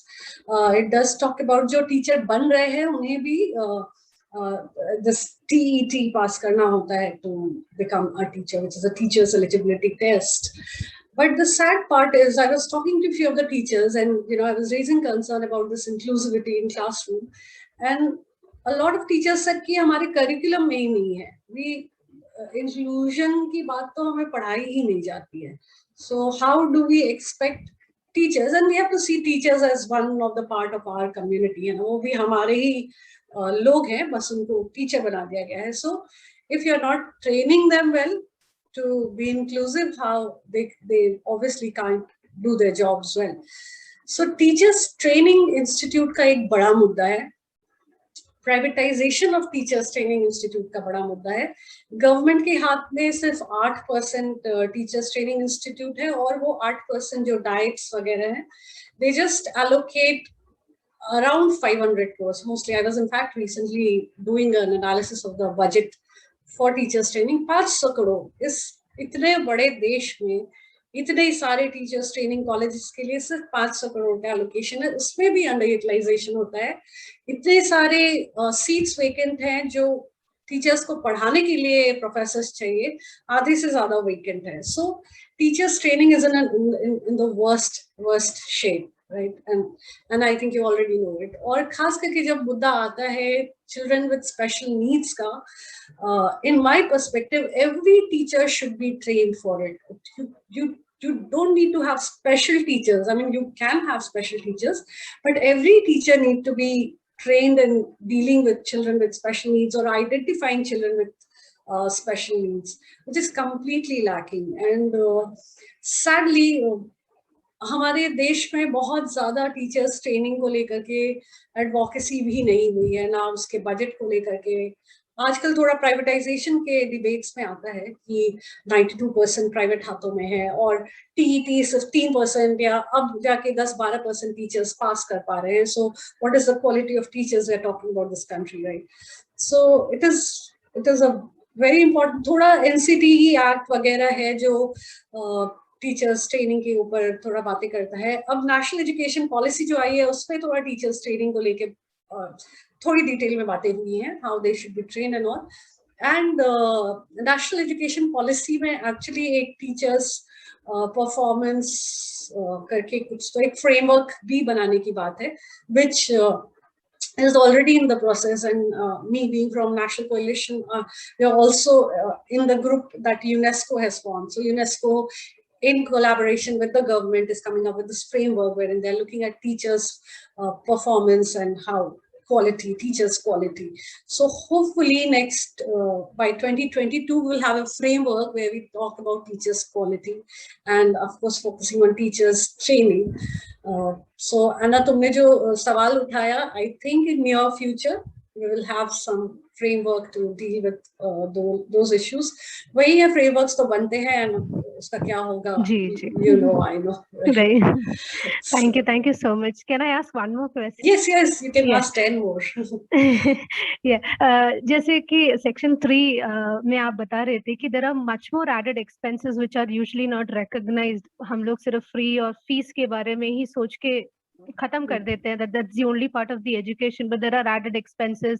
A child, especially in a tribal setting, village setting, उसका खाना से लेकर उसकी बाकी जो books, किताब, pen, chart paper, हर चीज का बहुत तगड़ा एक्सपेंस है जो कि ज्यादातर अनदेखा किया जाता है. But there are NGOs which I know, not taking name of any of those, जो like private stakeholders एक तरीके से, जो ऐसे hostels चलाते हैं जहाँ पे वो लोग ट्राइबल बच्चों को हॉस्टल फैसिलिटी देते हैं, बाकी सारा like they facilitate there education in all other ways, और इनको पास के गवर्नमेंट स्कूल में भेजा जाता है for free education there. But other support like uniform मिल जाता है स्कूल से, बुक्स मिल जाते हैं, बट 3 टाइम का proper nutritious meal, then the other expenses, अपना हेल्थ से लेकर अपना हाइजीन से लेकर अपने पेन, सबका जो खर्चा है उसके लिए अगर प्राइवेट एनजीओज लेते हैं तो इनको मॉनिटर करने वाला कौन, मतलब कौन से एक्ट के अंदर ये लोग को देखा जाता है, how are they like monitored and where do they register? थोड़ा सा उसके बारे में जानकारी चाहिए थी. Okay, so ये जो NGOs है वो कहाँ registered होते हैं, you're asking, right? So there are I think that again Vikram can do better, but there is Societies Registration Act जिसके अंदर registered होते हैं, there's Trust Act जिसके अंदर registered होते हैं, and now there is Section 25 also. I've not really kept an eye on it, but वहाँ भी registered होते हैं, but mainly Societies Registration Act और ट्रस्ट एक्ट है जिसपे एनजीओज रजिस्टर होते हैं. मैं जिस एनजीओ में काम करती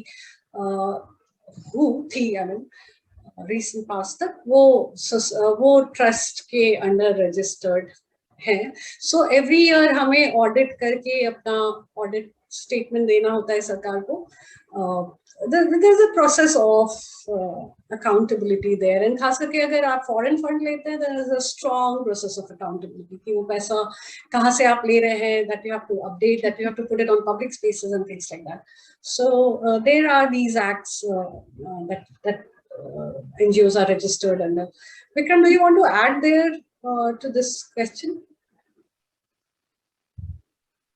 बेसिकली लाइक एजुकेशन डिपार्टमेंट्स जो हैं, डिस्ट्रिक्ट एजुकेशन डिपार्टमेंट, इन लोग के साथ क्या लाइक डेफिनेटली एनजीओ जैसे आपने बोला सोसाइटी रजिस्ट्रेशन एक्ट या ट्रस्ट के अंदर एनजीओ तो रजिस्टर होगा, but then this part of their work where in they are taking care of children, तो ये क्या डिस्ट्रिक्ट एजुकेशन उधर not register, basically accountability, like a check on them, who keeps a check on them, whom should they report it to?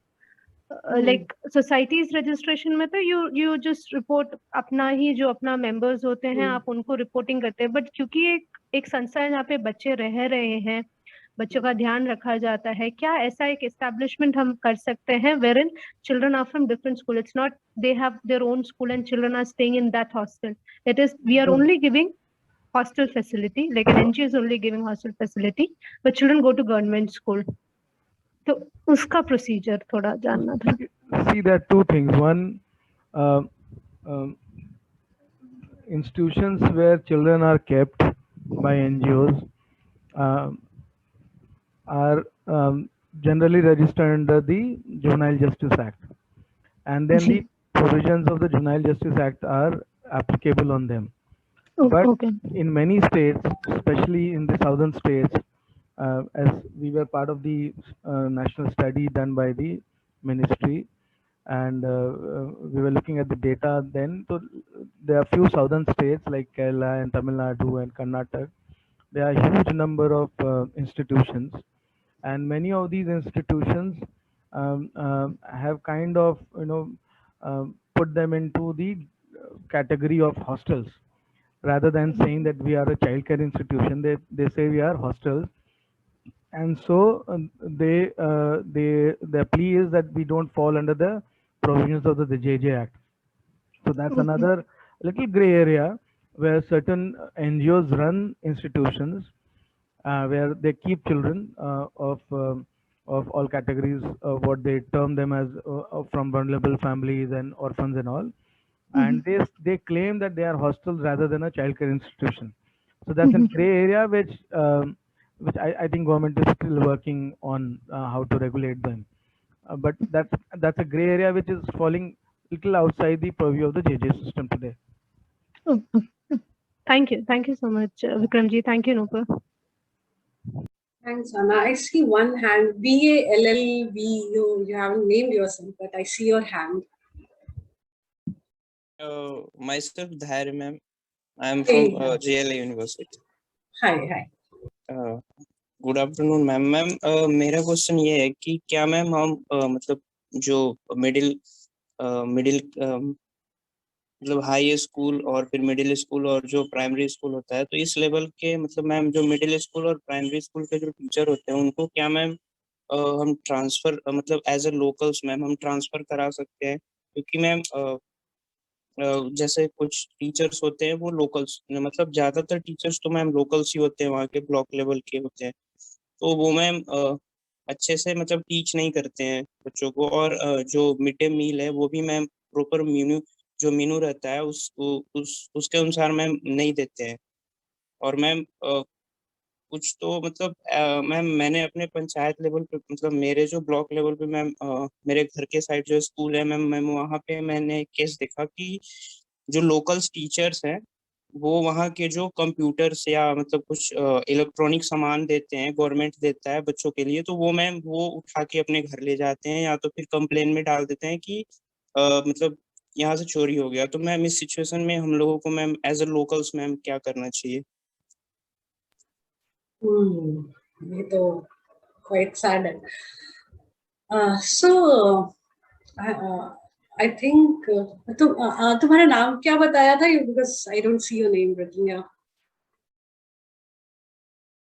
Okay, no problem. तो यहाँ पे जो solution मुझे नजर आता है is again going back to school management committee, because SMC is a body which is recognized by the Act, right? So the body has that monitor करने का जो responsibility इस particular act में है, वो SMC को दिया गया है at community level, right? So if SMC wants to take a step, it can go and monitor schools, and it can go and file a complaint against everything to the appropriate authorities. When I say appropriate authorities, it could be district magistrate, it could be district education officer or block education officer. So SMC can play a very strong role. SMC के जो chairperson जो parents वाले के तरफ से होंगे, if he or she writes a complaint, it will be taken as a complaint against those teachers. So practically solution अगर देखो तो if you can organize a school management committee of that particular school, अगर जितने parents हैं उसमें वो एक complaint लिख के देते हैं, तो उसको सरकार will have to take cognizance of that one. Example के तौर पर बताऊं तो उड़ीसा में अभी recently एक setup किया गया है complaint redressal system, जहाँ SMCs can upload their complaints or suggestions if they have any. तो वो they do their meetings, they sign on the paper, and that paper is scanned and uploaded on that So, it's in the public domain. So I think that's a good system that government has introduced. तो इस तरह के systems भी अगर हम थोड़ा push कर सके कि सरकार लाए, but definitely I see यहाँ पे इस act के perspective से अगर देखो तो SMC का बड़ा role है. So thanks. Vikram, you seem to want to add something? I'm not fully aware of the facts what he's sharing, but now one of the new trends in the government school is of hiring para teachers. And this para teachers are generally from the same locality, same geography, because the salaries are very low, so it cuts cost on the travel and other things. So they are able to find them locally only. So transferring of them might not be that easy, but teachers who are permanent and permanent government teachers, obviously they can be transferred like any other government official. I don't think there is any stoppage and blockage on that part. Yeah. Yeah, they can be transferred, of course, but it's not easy. I mean, ये allegations डाल के, I mean, though it's happening, but बहुत ही proper evidence चाहिए होगा, and then maybe suspension होगा. But the transfer is a very बहुत दूर, बहुत मेहनत और बहुत distant है. Easier way is कि SMC intervene करे और उठाए इन बातों को. See, transferring will not solve the problem because the person is not going to change. Yeah. So he will be a problem to another school. Yeah. So that's not the solution. But I was only on the transferring part. It's possible. Yeah, absolutely. Yeah. Sudha, you want to share something? Yes, ma'am. Good afternoon. जैसे अभी इनका question था, आपने suggestion दिया SMC के लिए, बताना चाहूंगी हम लोग यहाँ हरियाणा में वर्क कर रहे हैं, तो मेन फोकस हमारा एसएमसी होता है, क्योंकि मोस्टली गवर्नमेंट स्कूल में एसएमसी क्या होता है ये भी वहाँ के पता नहीं होता है, तो हम एसएमसी पावर कर, तो अगर वहाँ का कोई भी सोशल एक्टिविस्ट है तो ये प्रोविजन है तो एसएमसी मेंबर बन सकता है अगर विद में स्टूडेंट्स है। तो मैं ये सजेशन देना चाहूंगी अगर उनकी लोकल में है तो वो स्कूल में जाके पता एसएमसी कमी बनी हुई भी है कि नहीं, अगर नहीं बनी हुई है तो उसे फॉर्म करने के लिए वो एक लेटर डीईओ को दे और वहाँ पे एसएमसी फॉर्म हो और उसके वो मेंबर बने। उसके बाद हम ऑथराइज्ड हो जाते हैं, जो स्कूल में क्या क्या गतिविधि हो रही है हम मंथली एसएमसी में इन्वॉल्व हैं और चीजों को कोशिश करें। यहाँ हमने 8-9 स्कूलों को एसएमसी के थ्रू बदलाव लाया है काफी चीजें।